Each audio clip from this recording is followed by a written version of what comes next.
ಸರ್ವರಿಗೂ ನನ್ನ ನಮಸ್ಕಾರ. ಸಭೆಯ ಮೇಲೆ ಇದ್ದಂತಹ ಎಲ್ಲ ಅತಿಥಿಗಳೇ ಹಾಗೂ ಗಣ್ಯರೇ ಮತ್ತು ಸಭೆಯ ಎದುರಲ್ಲಿರುವಂತಹ ಎಲ್ಲ ಹಿರಿಯರಿಗೆ ನನ್ನ ಸಾಷ್ಟಾಂಗ ನಮಸ್ಕಾರಗಳು. ಇವತ್ತಿನ ದಿನ ನೀವೆಲ್ಲರೂ ಇಲ್ಲಿ ಆರೋಗ್ಯದ ಬಗ್ಗೆ ತಿಳ್ಕೊಳ್ಳಿಕ್ಕೆ ಅಂತ ಬಂದಿದ್ದೀರಾ.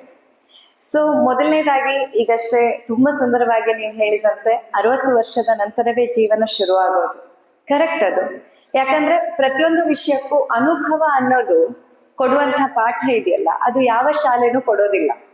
ಸೊ ನಿಮಗೆ 60 ವರ್ಷದ ಅನುಭವ, ಜೀವನದ ಅನುಭವ ಪಡ್ಕೊಂಡ್ಮೇಲೆ ಅದರ ನಂತರ ನೀವು ಜೀವನವನ್ನ ಇನ್ನಷ್ಟು ಉತ್ಸುಕತೆಯಿಂದ ಬದುಕಲಿಕ್ಕೆ ಶುರು ಮಾಡಬೇಕು.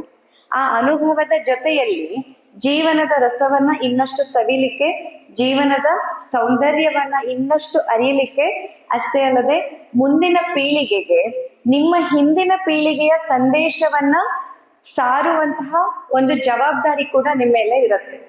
ಯಾಕಂದ್ರೆ ನಾವಿವತ್ತು ಇಲ್ಲಿ ಬಂದು ನಿಂತಿದ್ದೀವಿ ಅಂತಂದ್ರೆ ನನ್ನ ತಂದೆ ತಾಯಿಯರು, ಅಜ್ಜ ಅಜ್ಜಿಯರು ಹೇಳಿಕೊಟ್ಟಂತಹ ಸಂಸ್ಕಾರ, ಅವರು ಕೊಟ್ಟಂತಹ ಪಾಠ, ಅವರು ಕೊಟ್ಟಂತಹ ಜೀವನ ಪಾಠ ನಮ್ಮನ್ನ ಇವತ್ತು ಈ ಜಾಗಕ್ಕೆ ತಂದು ನಿಂತಿದೆ. ಅಂದ್ಮೇಲೆ ನಾವೇನು ಜೀವನದಲ್ಲಿ ಕಲ್ತಿದ್ದೀವಿ ಅದನ್ನ ನನ್ನ ಮಗುವಿಗೆ, ನನ್ನ ಮೊಮ್ಮಗುವಿಗೆ ಕೊಡೋದು ಕೂಡ ನಮ್ಮ ಜವಾಬ್ದಾರಿ ಆಗತ್ತೆ. ಇದು ಸಾಮಾಜಿಕ ಜವಾಬ್ದಾರಿ ಅಂತ ಹೇಳಿಸ್ಕೊಳ್ಳುತ್ತೆ. ಹಾಗೆ ಇವತ್ತಿನ ವಿಷಯ ಹಿರಿಯ ನಾಗರಿಕರಲ್ಲಿ ಸ್ವಾಸ್ಥ್ಯ ಅನ್ನೋದ್ರ ಕುರಿತು.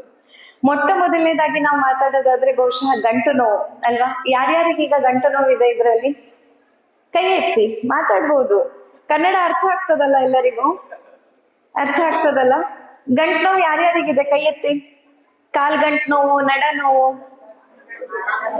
ನೋಡಿ, ಎಲ್ಲ ಆರಾಮಿರೋರೇ ಇದ್ದೀರಾ. ಮತ್ತೆ ಚಪ್ಪಾಳೆ ಹಾಕಿ, ಒಮ್ಮೆ ಜೋರಾಗಿ ಚಪ್ಪಾಳೆ ಹಾಕ್ಬೇಕು. ಯಾಕೆ ಈ ಮಾತನ್ನ ಹೇಳ್ತಿದೀನಿ ಅಂತಂದ್ರೆ, ಇವತ್ತಿಗೆ ನಾವು ಕ್ಲಿನಿಕಲ್ ಕೂತಾಗ ನೋಡ್ತೀವಲ್ವಾ, 25, 30, 35, 40 ವರ್ಷಕ್ಕೆ ನಡ ನೋವು, ಸೊಂಟ ನೋವು, ಮೈಕೈ ಎಲ್ಲಾ ನೋವು ಅಂತ ರೋಗಿಗಳು ಬರ್ತಾ ಇರ್ತಾರೆ. ಅಂಥದ್ರಲ್ಲಿ ನೀವಿಲ್ಲೆಲ್ಲ ವಯೋವೃದ್ಧರೇ ಇರೋದು. ಸೊ ಇಂತಹ ವಯೋವೃದ್ಧಾವಸ್ಥೆಯಲ್ಲಿ ಕೂಡ ನಿಮ್ಗೆ ಗಂಟು ನೋವಿಲ್ಲ ಅಂತಂದ್ರೆ ನೀವು ನಿಮ್ಮ ಆರೋಗ್ಯ ಎಷ್ಟು ಚೆನ್ನಾಗಿ ಕಾಪಾಡ್ಕೊಂಡಿದ್ದೀರಾ ಅಂತ ಅದು ತೋರಿಸುತ್ತೆ. ಈ ಗಂಟು ನೋವು ಅನ್ನುವಂಥದ್ದು ಯಾಕೆ ಬರುತ್ತೆ? ಯಾಕೆಂತಂದ್ರೆ ನಮ್ಮ ದೇಹದಲ್ಲಿ ಸವಕಳಿ ಆಗ್ತಾ ಹೋಗಿರತ್ತೆ. ಇಷ್ಟು ವರ್ಷ ಬಳಸಿರ್ತೀರಲ್ಲ ಈ ದೇಹವನ್ನ, ಎಷ್ಟು ಕೆಲಸ ಮಾಡಿದೆ ಈ ದೇಹ. ಒಮ್ಮೆ ಯೋಚನೆ ಮಾಡಿ, 30-40 ವರ್ಷದ ಹಿಂದೆ ನೀವು ಪಟ್ಟಂತಹ ಶ್ರಮ, ನೀವು ಮಾಡ್ತಾ ಇದ್ದಂತಹ ಶ್ರಮ ಏನಿದೆ ಅಲ್ವಾ, ಅದರಿಂದಾಗಿ ದೇಹದ ಗಂಟುಗಳಲ್ಲಿ ಸವಕಳಿ ಉಂಟಾಗಿರುತ್ತೆ. ಆದ್ರೆ ನೀವಂತೂ ಇಲ್ಲಿ ಯಾರು ಗಂಟು ನೋವಿನವ್ರು ಇಲ್ಲ ಅಂತ ಆಯ್ತು. ಇದ್ದಿದ್ರೆ ಒಂದಿಷ್ಟು ಅದ್ರ ಬಗ್ಗೆ ಟಿಪ್ಸ್ ಹೇಳೋಣ ಅಂತಿದ್ದೆ, ತೊಂದ್ರೆ ಇಲ್ಲ. ಗಂಟು ನೋವಿನವ್ರು ಇಲ್ಲ ಅಂತಂದ್ರೆ ಬೇಡ ಅದ್ರ ಬಗ್ಗೆ ಹೇಳೋದು. ಈಗ ಒಬ್ಬೊಬ್ರಾಗಿ ಇದೆ ಅಂತ ಹೇಳ್ತಿದ್ವಿ. ಓಕೆ, ಹಾ ಸರಿ. ಸೊ ಆಯುರ್ವೇದದ ಪ್ರಕಾರ ಆಯುರ್ವೇದ ಏನ್ ಹೇಳುತ್ತೆ ಅಂತಂದ್ರೆ, ಅದರ ಉದ್ದೇಶ ಸ್ವಸ್ಥಸ್ಯ ಸ್ವಾಸ್ಥ್ಯ ರಕ್ಷಣಂ ಆತುರಸ್ಯ ವಿಕಾರ ಪ್ರಶಮನಂ ಅಂತ. ಅಂದ್ರೆ ಮೊದ್ಲು ಆರಾಮಿರೋರು ಏನೇನ್ ಆರಾಮಿದೆಯಲ್ಲ ಅದನ್ನ ಕಾಪಾಡ್ಕೊಳ್ಬೇಕು ಫಸ್ಟ್.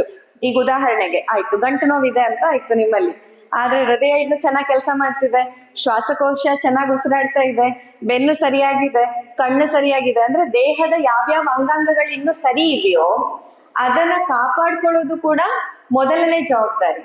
ಅದರ ನಂತರ ಯಾವ್ಯಾವ್ದು ಹಾಳಾಗಿದೆ ಅದನ್ನ ರಿಪೇರಿ ಮಾಡುವಂಥದ್ದು. ಗಂಟು ನೋವುಗಳು ಬಂದಾಗ ಫಸ್ಟ್ ನೀವೆಲ್ಲರೂ ಮಾಡ್ಬೋದಾದಂತ ಅತ್ಯಂತ ಸರಳ ಉಪಾಯ ಅಂತಂದ್ರೆ ಎಣ್ಣೆ ಹಚ್ಕೊಳ್ಳೋದು. ತೈಲಂ ವಾತಹರಾಣಂ ಶ್ರೇಷ್ಠಂ ಅಂತ ಸಂಸ್ಕೃತದಲ್ಲಿ ಆಯುರ್ವೇದ ಹೇಳೋದು. ಅಂದ್ರೆ ಈ ವಾತ ದೋಷದಿಂದಾಗಿ ನಿಮ್ಮಲ್ಲಿ ಗಂಟು ನೋವು ಬಂದಿರುತ್ತೆ, ಅದಕ್ಕೆ ಬೆಸ್ಟ್ ಔಷಧಿ ಅಂದ್ರೆ ಎಣ್ಣೆ. ಅದು ಯಾವ ಎಣ್ಣೆ ಅನ್ನೋದು ನೆಕ್ಸ್ಟ್ ಪ್ರಶ್ನೆ. ಔಷಧಿಯಿಂದ ಮಾಡಿದಂಥದ್ದು, ಔಷಧಿ ದ್ರವ್ಯಗಳಿಂದ ಸಿದ್ಧ ಮಾಡಿದಂಥ ಎಣ್ಣೆ ಯಾವತ್ತಿದ್ರು ಬೆಸ್ಟ್. ಅದಕ್ಕೆ ನೀವು ನಮ್ಮಂಥ ಡಾಕ್ಟರ್ ಹತ್ರ ಬಂದ್ರೆ ನಾವು ಕೊಡ್ತೀವಿ.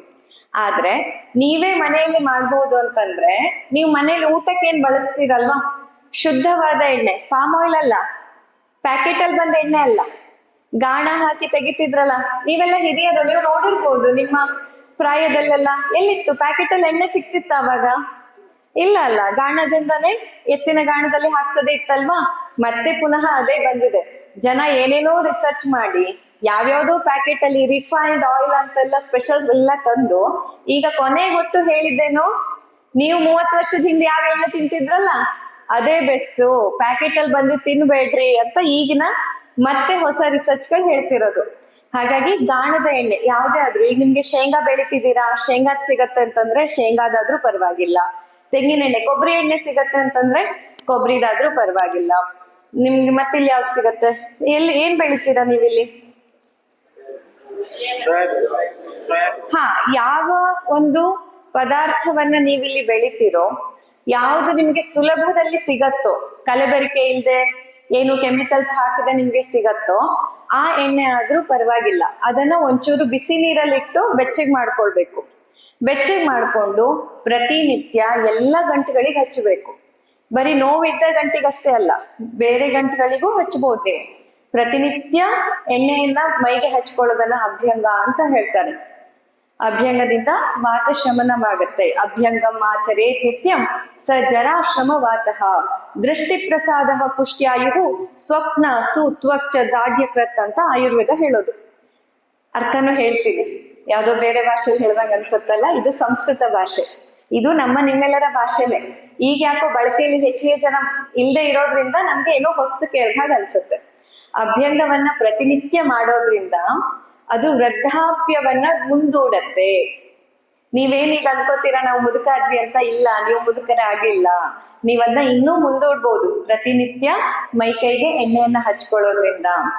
ಶ್ರಮ ಅಂದ್ರೆ ಆಯಾಸ ಆಗತ್ತಲ್ಲ, ಸುಸ್ತು, ಎಲ್ಲದಕ್ಕೂ ಸುಸ್ತು. ಕೂತ್ರು ನಿಂತು ಸುಸ್ತು, ಕೂತ್ರು ಸುಸ್ತು, ನಿಂತ್ರು ಸುಸ್ತು.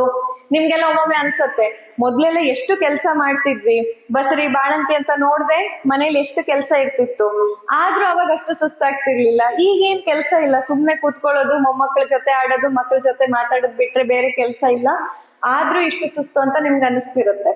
ಆ ಸುಸ್ತು ಕೂಡ ಕಡಿಮೆ ಆಗತ್ತೆ. ವೃದ್ಧಾಪ್ಯ ಹಾಗೂ ಸುಸ್ತು ಮತ್ತೆ ವಾತದೋಷ, ಗಂಟುಗಳಲ್ಲಿ ನೋವು ಬರೋದು, ಸವಕಳಿ ಆಗೋದು, ಮೈಕೈಯಲ್ಲಿ ವಾತದೋಷ ಹೆಚ್ಚಾಗೋದು ಕೂಡ ಕಡಿಮೆ ಆಗತ್ತೆ.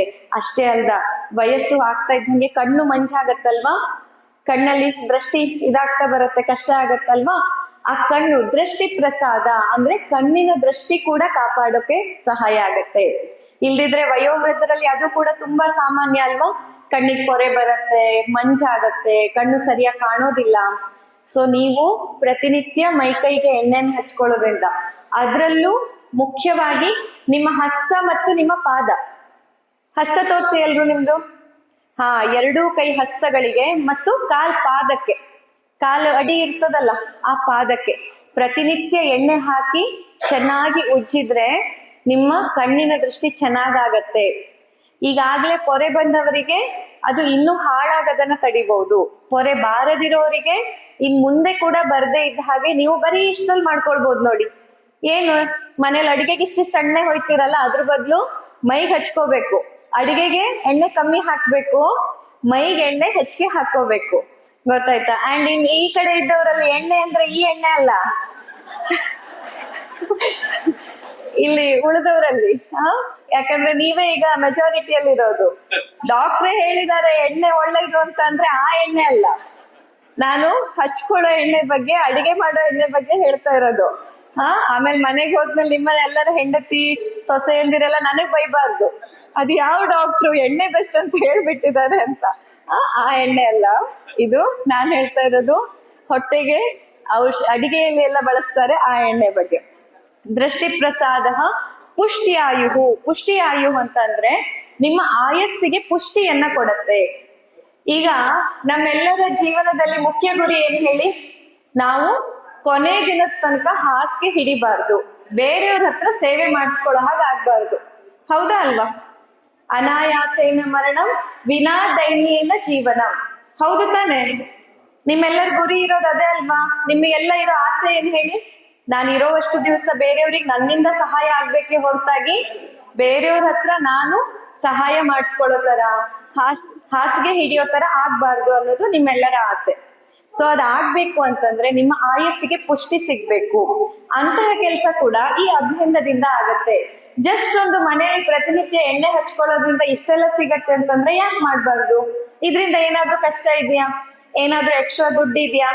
ಏನಾದ್ರೂ ಮತ್ತೆ ಡಾಕ್ಟರ್ ಹತ್ರ ಹೋಗೋದು, ಸಾವಿರಾರು ರೂಪಾಯಿ ಹಾಕ್ಸೋದು, ಹೊಟ್ಟೆ ಸಿಗ್ದ ಆಪರೇಷನ್ ಮಾಡಿಸ್ಕೊಳ್ಳೋದು ಏನೂ ಇಲ್ಲ. ದೃಷ್ಟಿ ಪ್ರಸಾದ ಪುಷ್ಟ್ಯಾಯು. ಮುಂದಿನ ಪಾಯಿಂಟ್ ಇನ್ನೂ ಇಂಪಾರ್ಟೆಂಟ್. ಸ್ವಪ್ನ ಅಂದ್ರೆ ನಿದ್ದೆ, ಚೆನ್ನಾಗಿ ನಿದ್ದೆನೂ ಬರುತ್ತೆ. ಹೆಚ್ಚಿನವರಲ್ಲಿ ವಯಸ್ಸಾಗ್ತಾ ಹೋದ ಹಾಗೆ ಸಮಸ್ಯೆ ಬರೋದೇನು? ರಾತ್ರಿ ಹಂಗ್ ಹೊಳ್ಳಾಳ್ದು ಹಿಂಗ್ ಹೊಳ್ಳೋದು, ಆಚೆ ಮಲಗೋದು ಈಚೆ ಮಲಗೋದು, ಎಷ್ಟು ಮಾಡಿದ್ರು ನಿದ್ದೆನೆ ಬರವಲ್ದು, ಸರಿಯಾಗಿ ನಿದ್ದೆನೆ ಬರ್ತಾ ಇಲ್ಲ. ಇದು ತುಂಬಾ ಜನರಲ್ಲಿ ಕಂಪ್ಲೇಂಟ್ ಇರುತ್ತೆ. ನೀವು ಪ್ರತಿನಿತ್ಯ ಮೈಗೆ ಎಣ್ಣೆಯನ್ನು ಹಚ್ಕೊಳ್ಳೋದ್ರಿಂದ ನಿದ್ದೆ ಕೂಡ ಚೆನ್ನಾಗಿ ಬರುತ್ತೆ.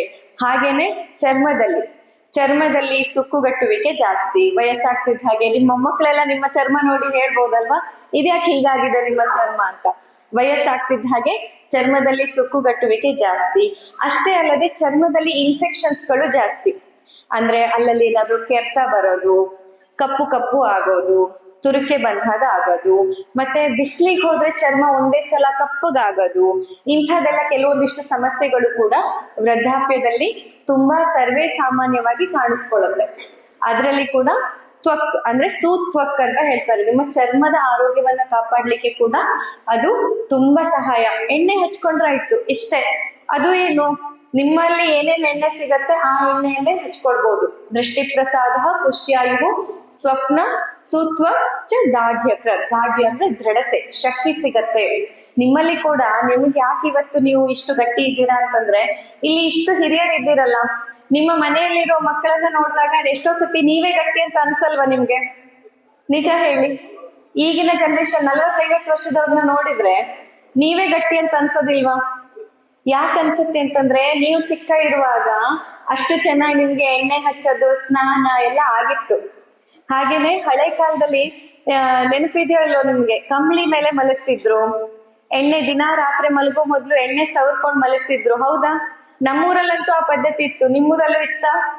ರಾತ್ರಿ ಮಲಗೋ ಮೊದ್ಲು ಕಾಲಿಗೆ ಕೈಗೆ ಎಲ್ಲ ಹೊಲದಲ್ಲಿ ಕೆಲಸ ಮಾಡಿ ಸುಸ್ತಾಗಿರ್ತಿತ್ತು, ಎಲ್ಲ ಎಣ್ಣೆ ಸವರಿ ಮಲಗ್ತಿದ್ರು ಅಲ್ವಾ? ಈ ರೀತಿ ಮಾಡಿರೋದ್ರಿಂದಾನೇ ನಿಮ್ಮ ಆರೋಗ್ಯ ಚೆನ್ನಾಗಿದೆ. ಮತ್ತೆ ನಿಮಗ ಅವಾಗ ಮನೆಯಲ್ಲಿ ಬಡತನ ಇತ್ತು, ಬೇರೆ ಇದು ಅನ್ನೋ ಕಾರಣದಿಂದಾಗಿ ರೊಟ್ಟಿ ಪಲ್ಯ ಬಿಟ್ರೆ, ಖಡಕ್ ರೊಟ್ಟಿ ಅದು ಬಿಟ್ರೆ ಬೇರೆ ಸಿಕ್ತಿರ್ಲಿಲ್ಲ. ಆದ್ರೆ ಅದರಿಂದ ಎಷ್ಟು ಒಳ್ಳೇದಾಗಿದೆ ಗೊತ್ತಿದ್ಯಾ? ಅದರಿಂದ ನೀವ್ ಇವತ್ತಿಷ್ಟು ಗಟ್ಟಿ ಇದ್ದೀರಾ.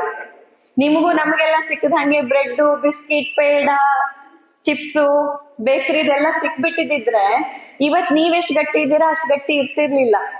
ಈಗ ನೀವೆಲ್ಲ ಸಣ್ಣವ್ರಿದ್ದಾಗ ಆಸ್ಪತ್ರೆಗೆ ಎಷ್ಟು ಸತಿ ಹೋಗ್ತಿದ್ರಿ? ಫಸ್ಟ್ ಆಫ್ ಆಲ್ ಊರಲ್ಲಿ ಆಸ್ಪತ್ರೆನೇ ಇರ್ತಿರ್ಲಿಲ್ಲ ಅಲ್ವಾ? ಎಲ್ಲ ಊರಲ್ಲಿ ಇತ್ತ ಅಜ್ಜಿ?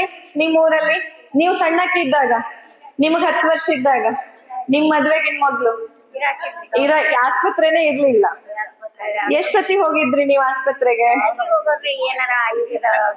ಹಾ, ಮನೆ ಮದ್ದಲ್ಲೇ ಇರ್ತಿದ್ರಿ. ಈಗ ನಿಮ್ಮೆಲ್ಲರ ಮನೇಲಿ ನಿಮ್ಮ ಮೊಮ್ಮಕ್ಕಳನ್ನ ನೀವು ನೋಡ್ತಿರ್ತೀರಾ. ಎಷ್ಟ್ ಸತಿ ಆಸ್ಪತ್ರೆಗೆ ಹೋಗ್ತಾರ ಅವರು? ತಿಂಗಳಾಗೊಮ್ಮೆ ಅಂತೂ ಹೋಗೋದೆ. ಅದ್ರ ಮಧ್ಯೆ ಮತ್ತೆ ಎಕ್ಸ್ಟ್ರಾ ಹೋಗ್ಬೇಕಾದ ಪರಿಸ್ಥಿತಿ ಬಂತು ಅಲ್ವಾ? ಅಂದ್ರೆ ಜನರೇಷನ್ ಟು ಜನರೇಷನ್ ಏನಾಗ್ತಿದೆ ಈಗ ನೋಡಿ, ಆರ್ಥಿಕವಾಗಿ ಹಣಕಾಸಿನ ವಿಷಯದಲ್ಲಿ ನೋಡಿದ್ರೆ ನಾವು ಬೆಳಿತಾ ಇದ್ದೀವಿ ಅಲ್ವಾ? ನೀವು ನಿಮ್ಮ ಪ್ರಾಯದಲ್ಲಿ ಎಷ್ಟು ಕಷ್ಟ ಇತ್ತು ಅಷ್ಟು ಕಷ್ಟ ಈಗ ನಿಮ್ ಮಕ್ಳಿಗಿದ್ಯಾ? ನಿಮ್ಗೆ 30 ವರ್ಷ ಇದ್ದಾಗಿದ್ದ ಕಷ್ಟ ನಿಮ್ ಮಕ್ಳಿಗಿದ್ಯಾ ಇವಾಗ? ಇಲ್ಲ. ಹಣಕಾಸಿನ ವಿಷಯದಲ್ಲಿ ಅವಾಗಿಗಿಂತ ಈಗ ಬೆಟರ್ ಆಗ್ತಾ ಇದೆ, ಇಂಪ್ರೂವ್ಮೆಂಟ್ ಆಗ್ತಾ ಇದೆ. ಹಾಗೇನೆ ಸೌಲಭ್ಯಗಳು, ಮನೇಲಿ ಏನೇನ್ ಫೆಸಿಲಿಟಿ ಇತ್ತು ನಿಮ್ಮ ಪ್ರಾಯದ ಕಾಲದಲ್ಲಿ? ಏನು ಇರ್ಲಿಲ್ಲ, ಎಲ್ಲ ನೀವೇ ಮಾಡ್ಕೊಳ್ಳೋದಿತ್ತು. ಸ್ಕ್ರಾಚ್ ಇಂದ A to Z ಮಾಡ್ಕೊಳ್ಳೋದಿತ್ತು ಅಷ್ಟದು ಮನೆಯಿಂದಾನೆ. ಒಂದು ಹಿಟ್ಟು ಸಹಿತ ಅಂಗಡಿಯಿಂದ ತರೋ ಪದ್ಧತಿ ಇರ್ಲಿಲ್ಲ, ಮನೇಲೆ ಮಾಡ್ಕೊಳ್ಳೋದಿತ್ತು. ಈಗ ಮನೇಲಿ ಎಷ್ಟು ಫೆಸಿಲಿಟಿ ಇದೆ? ಎಲ್ಲದೂ ಇದೆ, ಎಲ್ಲ ರೆಡಿಮೇಡ್ ಫೆಸಿಲಿಟೀಸ್ಗಳಿದಾವೆ. ಹಾಗೇನೆ ಆಸ್ತಿ ಪಾಸ್ತಿ, ಹಣ, ಅಂತಸ್ತು, ಸೌಲಭ್ಯ ಎಲ್ಲದರಲ್ಲೂ ನಮ್ಮಲ್ಲಿ ಬೆಳವಣಿಗೆ ಆಗ್ತಾ ಇದೆ. ಒಳ್ಳೇದು. ವಿದ್ಯಾಭ್ಯಾಸದಲ್ಲೂ ಅಷ್ಟೇ. ಈಗ ನೀವೆಲ್ಲ ಎಷ್ಟು ಕಲ್ತಿದ್ರಿ? ನಿಮ್ಮ ಮಕ್ಕಳು ಮೊಮ್ಮಕ್ಕಳು ಎಷ್ಟು ಕಲಿತಾ ಇದ್ದಾರೆ? ಎಲ್ಲದ್ರಲ್ಲಿನೂ ಇಂಪ್ರೂವ್ಮೆಂಟ್ ಆಗ್ತಾ ಇದೆ, ಬೆಳವಣಿಗೆ ಆಗ್ತಾ ಇದೆ ಅಲ್ವಾ? ಆದ್ರೆ ಆರೋಗ್ಯದಲ್ಲಿ ಮಾತ್ರ ನಾವು ಹಿಂದಿದ್ದೇವೆ. ನೀವ್ಕಿಂತ ನಿಮ್ಮ ಮಕ್ಕಳು ವೀಕು, ನಿಮ್ ಮಕ್ಕಳಿಗಿಂತ ನಿಮ್ಮ ಮೊಮ್ಮಕ್ಕಳು ಇನ್ನ ವೀಕು.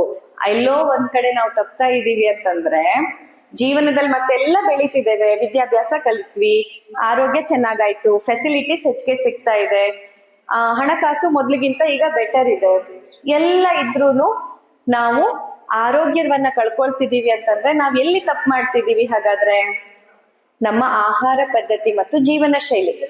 ನಿಮ್ಮ ಕಾಲದಲ್ಲಿ ಏನಿತ್ತು ಹೇಳಿ? ನಿಮ್ಮ ದೇಹಕ್ಕೆ ಕೆಲಸ ಹೆಚ್ಚಿತ್ತು, ಮನಸ್ಸು ಶಾಂತವಾಗಿರ್ತಿತ್ತು.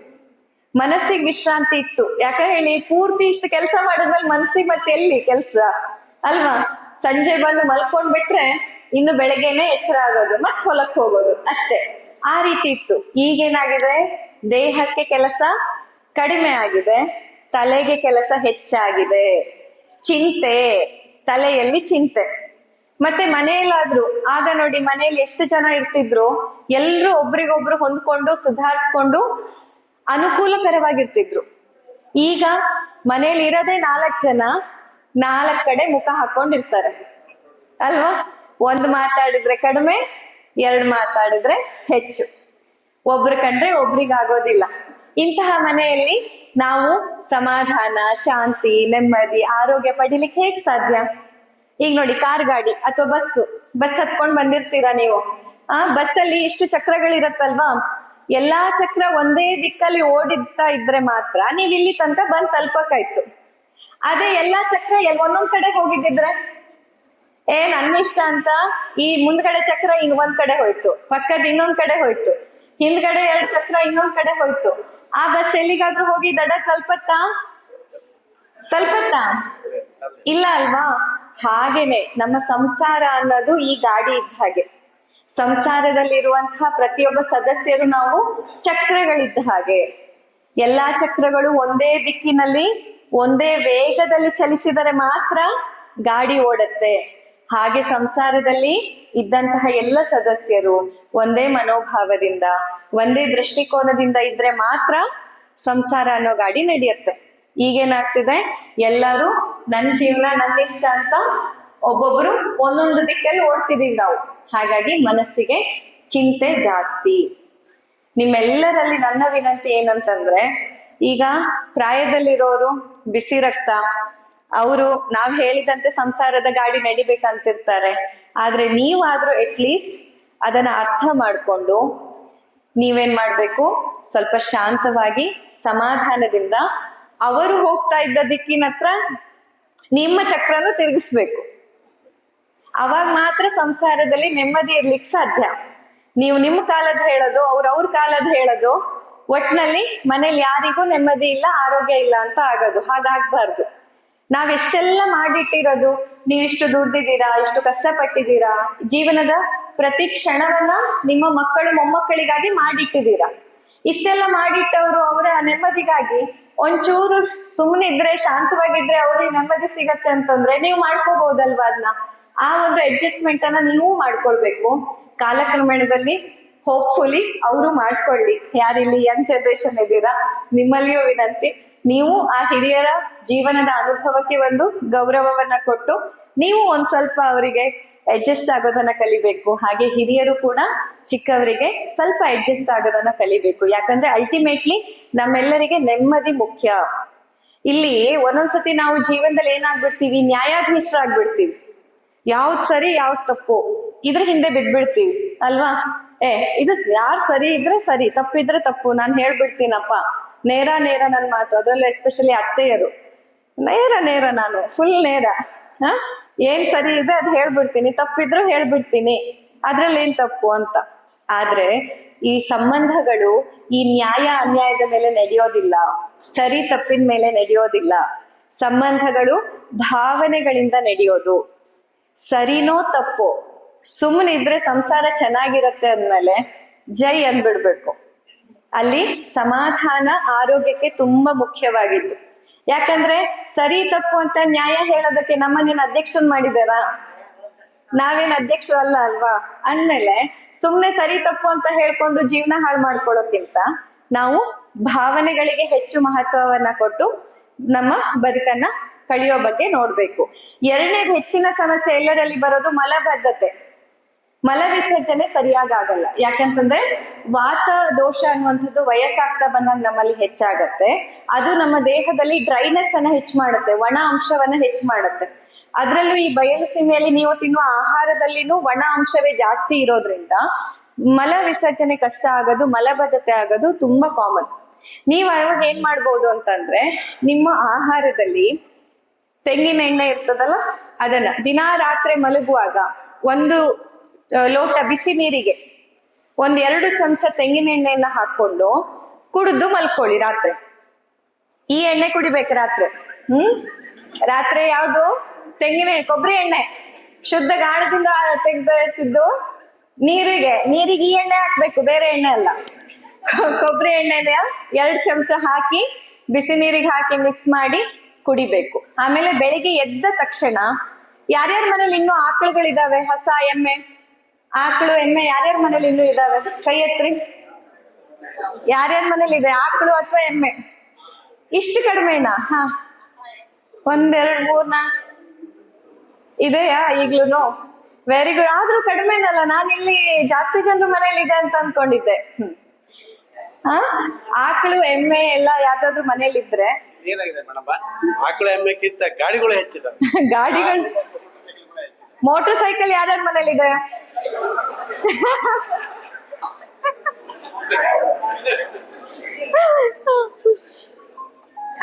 ಇದು ಹೇಳುವಾಗ, ಮೋಟರ್ ಸೈಕಲ್ ಬಗ್ಗೆ ಹೇಳುವಾಗ, ನಾನ್ ಚಿಕ್ಕವಳಿದ್ದಾಗ ನನಗ್ ನನ್ನ ಅಜ್ಜ ಒಂದು ಹಾಡು ಹೇಳ್ತಿದ್ರಿ ಯಾವಾಗ್ಲೂ, ಆಯ್ತಾ? ಮದುವೆ ಬಗ್ಗೆ. ಹಳೆ ಕಾಲದಲ್ಲೆಲ್ಲ ಅಜ್ಜನ್ಗೆ, ವಯಸ್ಸಾದವರಿಗೆಲ್ಲ ಚಿಕ್ಕ ಹುಡುಗಿರ್ನ ಮದ್ವೆ ಮಾಡ್ಕೊಡ್ತಿದ್ರು ಅಂತ ಅವ್ರು ನನಗೆ ಕತೆ ಹೇಳೋರು.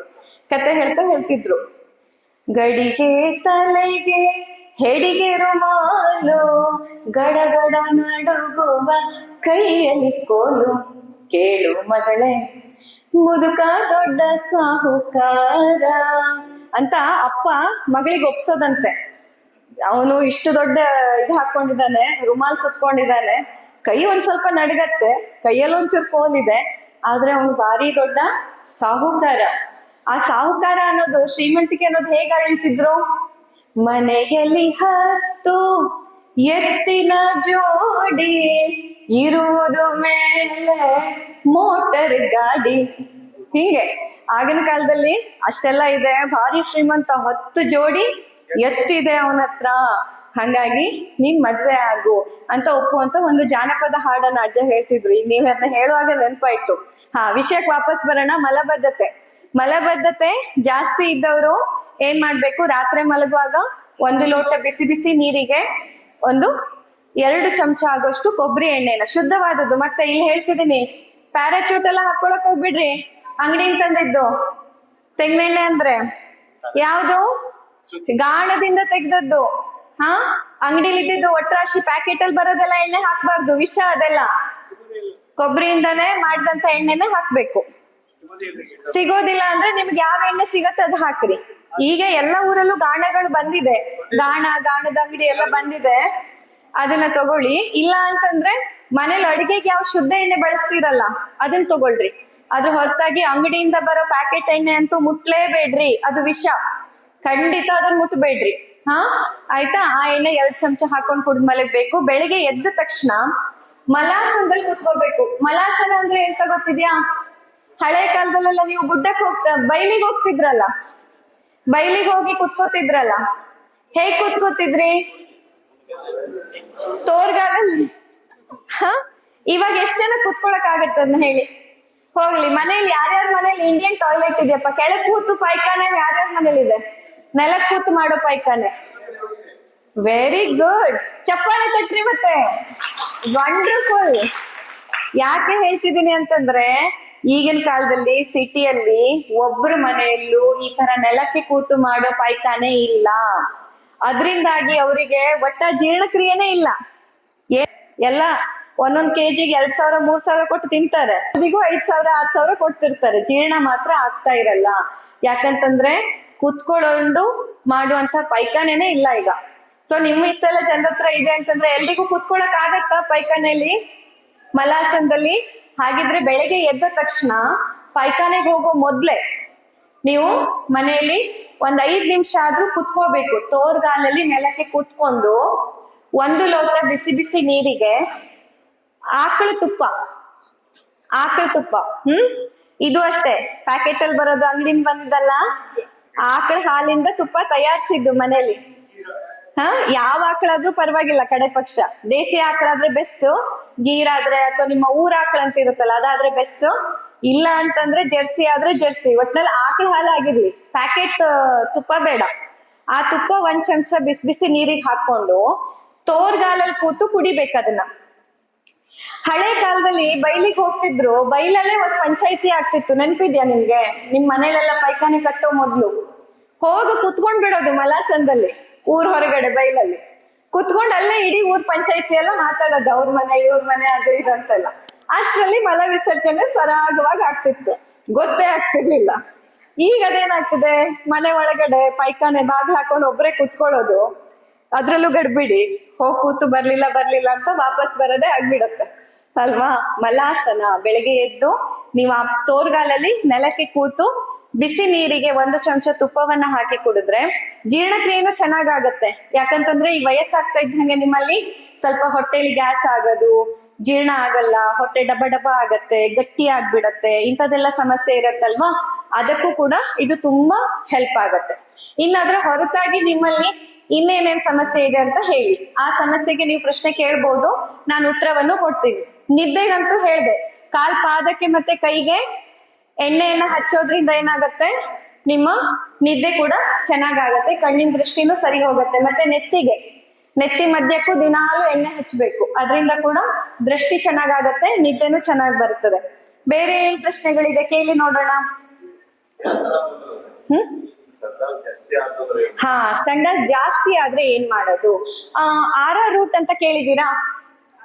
ಆರ ರೂಟ್ ಅಂತ ಮೊದ್ಲಿನವರಿಗೆಲ್ಲ ಗೊತ್ತಿಲ್ಲ, ಏನಂತಾರೆ ಇಲ್ಲಿ ಊರಲ್ಲಿ? ಆರ ರೂಟ್ ಅಂತಾರಲ್ವಾ? ಆರ ರೂಟ್ ಅಂತ ಒಂದು ಬೇರದು, ಬೇರ್ನ ಪೌಡರು. ಹೌದು, ಬಿಳಿ ಇರ್ತದೆ ಪೌಡರು. ಹಾ, ಕರೆಕ್ಟ್. ಅದನ್ನ 1 ಅಥವಾ 2 ಚಮಚ ಬಿಸಿ ನೀರಿಗೆ ಹಾಕಿ ಕಾಯಿಸ್ಬೇಕು. 1-2 ಕುದಿ ತಂದ್ರೆ ಸಾಕು. ಕುದಿ ತಂದು 5 ನಿಮಿಷ ಮುಚ್ಚಿಟ್ರೆ ಸ್ವಲ್ಪ ದಪ್ಪ ಆಗತ್ತದು, ಗಂಜಿ ನೀರ್ ತರ ಸ್ವಲ್ಪ ದಪ್ಪ ಆಗತ್ತೆ. ದಪ್ಪ ಆದ್ಮೇಲೆ ಶುಗರ್ ಇಲ್ಲದೆ ಇದ್ದವ್ರು ಅದಕ್ಕೆ ಒಂದ್ ಸ್ವಲ್ಪ ಬೆಲ್ಲ ಹಾಕೋಬಹುದು, ಶುಗರ್ ಇದ್ದವ್ರು ಏನು ಹಾಕೋಬೇಡ್ರಿ, ಹಂಗೇನೆ ಅದನ್ನ ಕುಡಿಬಹುದು. ಇದನ್ನ ಕುಡಿದ್ರೆ 2 ತಾಸು ಒಳಗಡೆ ನಿಮ್ಗೆ ಅದು ಎಷ್ಟೇ ಕಷ್ಟದ್ದು ಪದೇ ಸಂಡಾಸ್ ಆಗ್ತಾ ಇರ್ಲಿ ಅದ್ ನಿಲ್ಲತ್ತೆ. ಮತ್ತೆ ಇದ್ರಲ್ಲಿ ನಿಮಗೆ ಬೇರೆ ಏನು ಸಮಸ್ಯೆ ಆಗಲ್ಲ. ಇದರಿಂದ ಮತ್ತೆ ಹೀಟ್ ಆಗೋದು, ಹೊಟ್ಟೆ ಕಟ್ಟು ಹೋಗೋದು, ನಾಳೆ ಮಲಬದ್ಧತೆ ಆಗೋದು ಹಂಗೇನೂ ಆಗೋದಿಲ್ಲ. ಇದು ದೇಹಕ್ಕೆ ತುಂಬಾ ಒಳ್ಳೇದು. ನಮ್ಮ ಮನೆಯಲ್ಲಿ ನಾವು ಚಿಕ್ಕಂದಿನಿಂದಾನು ಯಾವತ್ತೂ ಇದನ್ನು ಉಪಯೋಗಿಸಿದ್ದು, ಅಂಡ್ ಇವತ್ತು ನನ್ನ ಎಷ್ಟೋ ರೋಗಿಗಳಿಗೆ ಇದರಿಂದ ತುಂಬಾ ಒಳ್ಳೆ ರಿಸಲ್ಟ್ ಇದೆ. ಉಪಯೋಗಿಸ್ಬೇಕು, ಕರೆಕ್ಟ್. ಅದನ್ನ ಉಪಯೋಗಿಸ್ಬೋದು. ಪದೇ ಮಲ ವಿಸರ್ಜನೆ ಆಗೋರು ಅಥವಾ ಜಾಸ್ತಿ ಆಗೋರು ಇದನ್ನ ಉಪಯೋಗಿಸ್ಬೋದು. ಮತ್ತೆ ಬೇರೆ ಏನ್ ಪ್ರಶ್ನೆಗಳಿದೆ? ಮಲಬದ್ಧತೆಗೆ ಅದೇ ಹೇಳಿದ್ನಲ್ಲ, ರಾತ್ರಿ ಬಿಸಿ ನೀರಿಗೆ ಕೊಬ್ಬರಿ ಎಣ್ಣೆ, ಬೆಳಗ್ಗೆ ಎದ್ದ ತಕ್ಷಣ ನೆಲಕ್ಕೆ ಕೂತು 1 ಗ್ಲಾಸ್ ಬಿಸಿ ನೀರಿಗೆ 1 ಚಮಚ ದೇಸಿ ಆಕಳ ತುಪ್ಪ ಏನಿದೆ ಅದನ್ನ ಹಾಕೊಂಡು ಕುಡಿಯೋದು. ಮಂಡಿ ನೋವು ಮತ್ತೆ ಬ್ಯಾಕ್ ಪೇನ್ ಇದ್ದವ್ರಿಗೆ ನೋಡಿ, ಒಂದಂತೂ ಎಣ್ಣೆ ಹಚ್ಕೊಳ್ಳೋದು, ಪ್ರತಿನಿತ್ಯ ಬೆನ್ನಿಗೆ ಕಾಲಿಗೆಲ್ಲ ಎಣ್ಣೆ ಹಚ್ಚೋದು, ಬಿಸಿ ನೀರಿನ ಶಾಖ ತಗೊಳ್ಳೋದು. ಎರಡನೇದು ಏನ್ ಮಾಡ್ಬೋದು ಅಂತಂದ್ರೆ, ಬೆನ್ನು, ಈಗ ಉದಾಹರಣೆಗೆ ಸೊಂಟ ಮತ್ತೆ ಬೆನ್ನಲ್ಲಿ ತುಂಬಾ ನೋವಿದ್ರೆ ನಿಮ್ಮಲ್ಲಿ ಇಲ್ಲಿ ಇದು ಸಿಗತ್ತಲ್ಲ, ಹರಳ್ಕಾಳು ಸೊಪ್ಪು ನೋಡಿದೀರಾ? ಏನಂತೀರಾ? ಹರಳ್ಕಾಳು ಆಗತ್ತಲ್ಲ, ಹರಳೆಣ್ಣೆ ಎಲ್ಲ ತಯಾರಿಸ್ತೀರಲ್ಲ, ಔಡಲ ಕರೆಕ್ಟ್. ಔಡಲದ ಎಲೆ ಇಲ್ಲಿ ಬೇಕಷ್ಟ ಆಗತ್ತೆ ನಿಮ್ಮೂರಲ್ಲಿ, ಬಯಲ್ಸೀಮೆಯಲ್ಲಿ ಒಳ್ಳೆ ಕಳೆ ಬೆಳ್ದಂಗ್ ಬೆಳೆಯತ್ತೆ.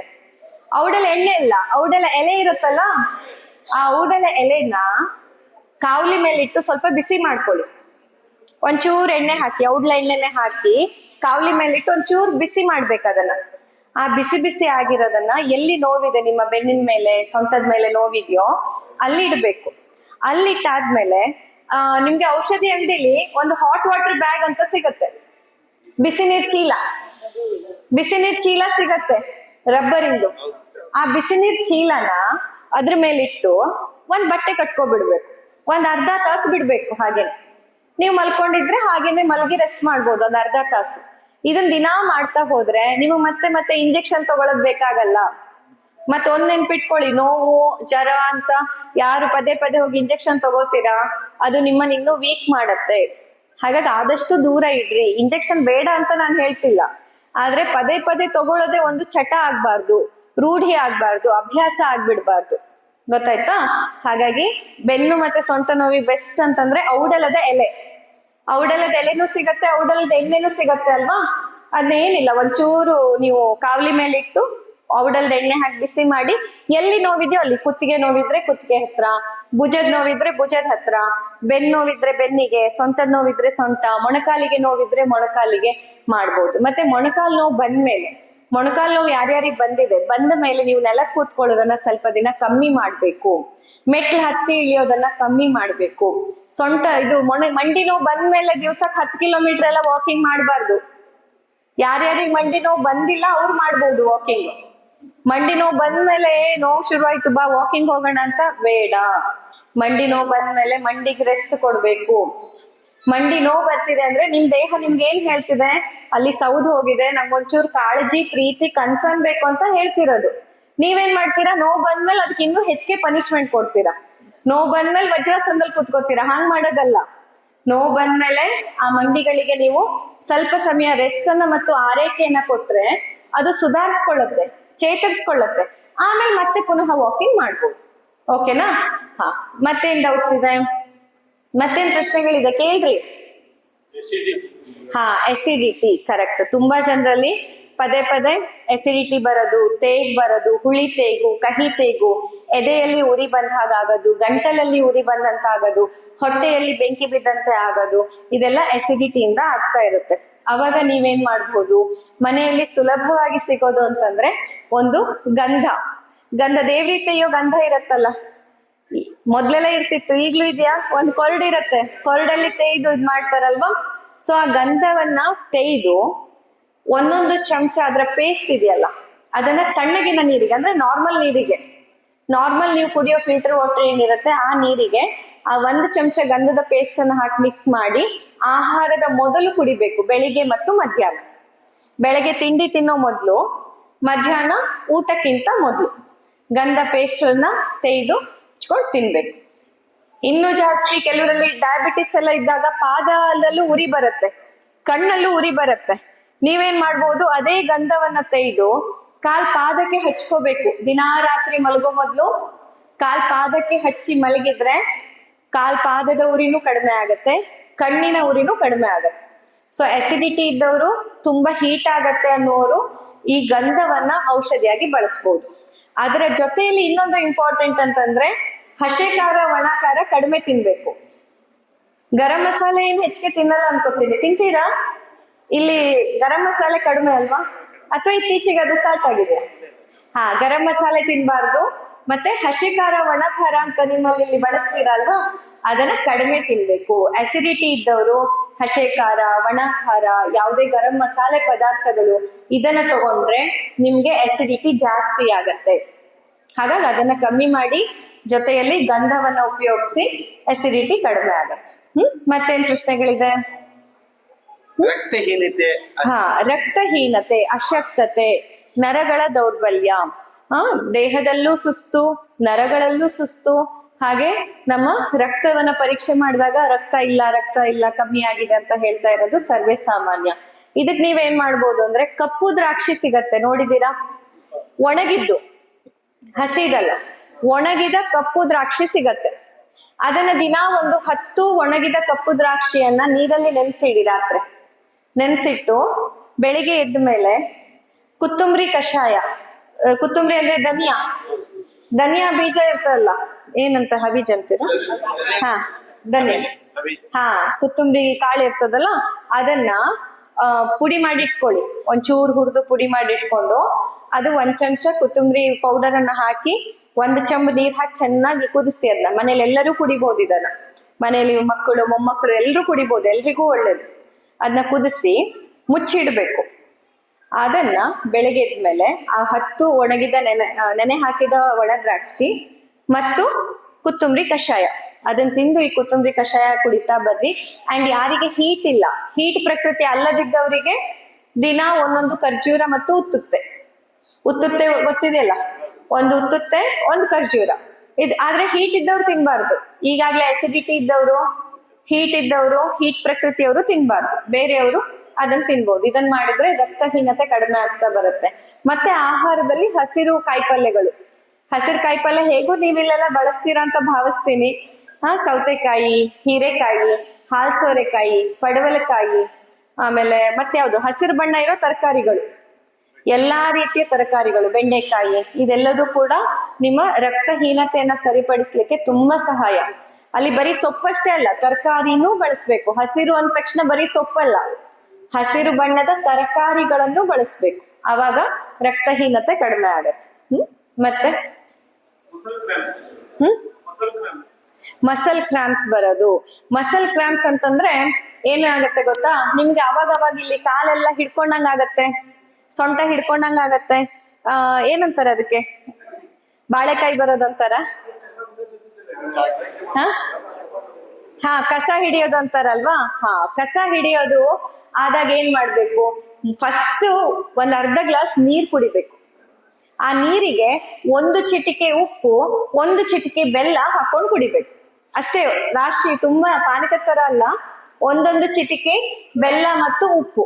ಯಾಕಂದ್ರೆ ಇಲೆಕ್ಟ್ರೋಲೈಟ್ ಇಂಬ್ಯಾಲೆನ್ಸ್ ಆದಾಗ, ಲವಣಾಂಶಗಳ ಕೊರತೆ ಆದಾಗ ನಮ್ಮಲ್ಲಿ ಕಸ ಹಿಡಿಯತ್ತೆ.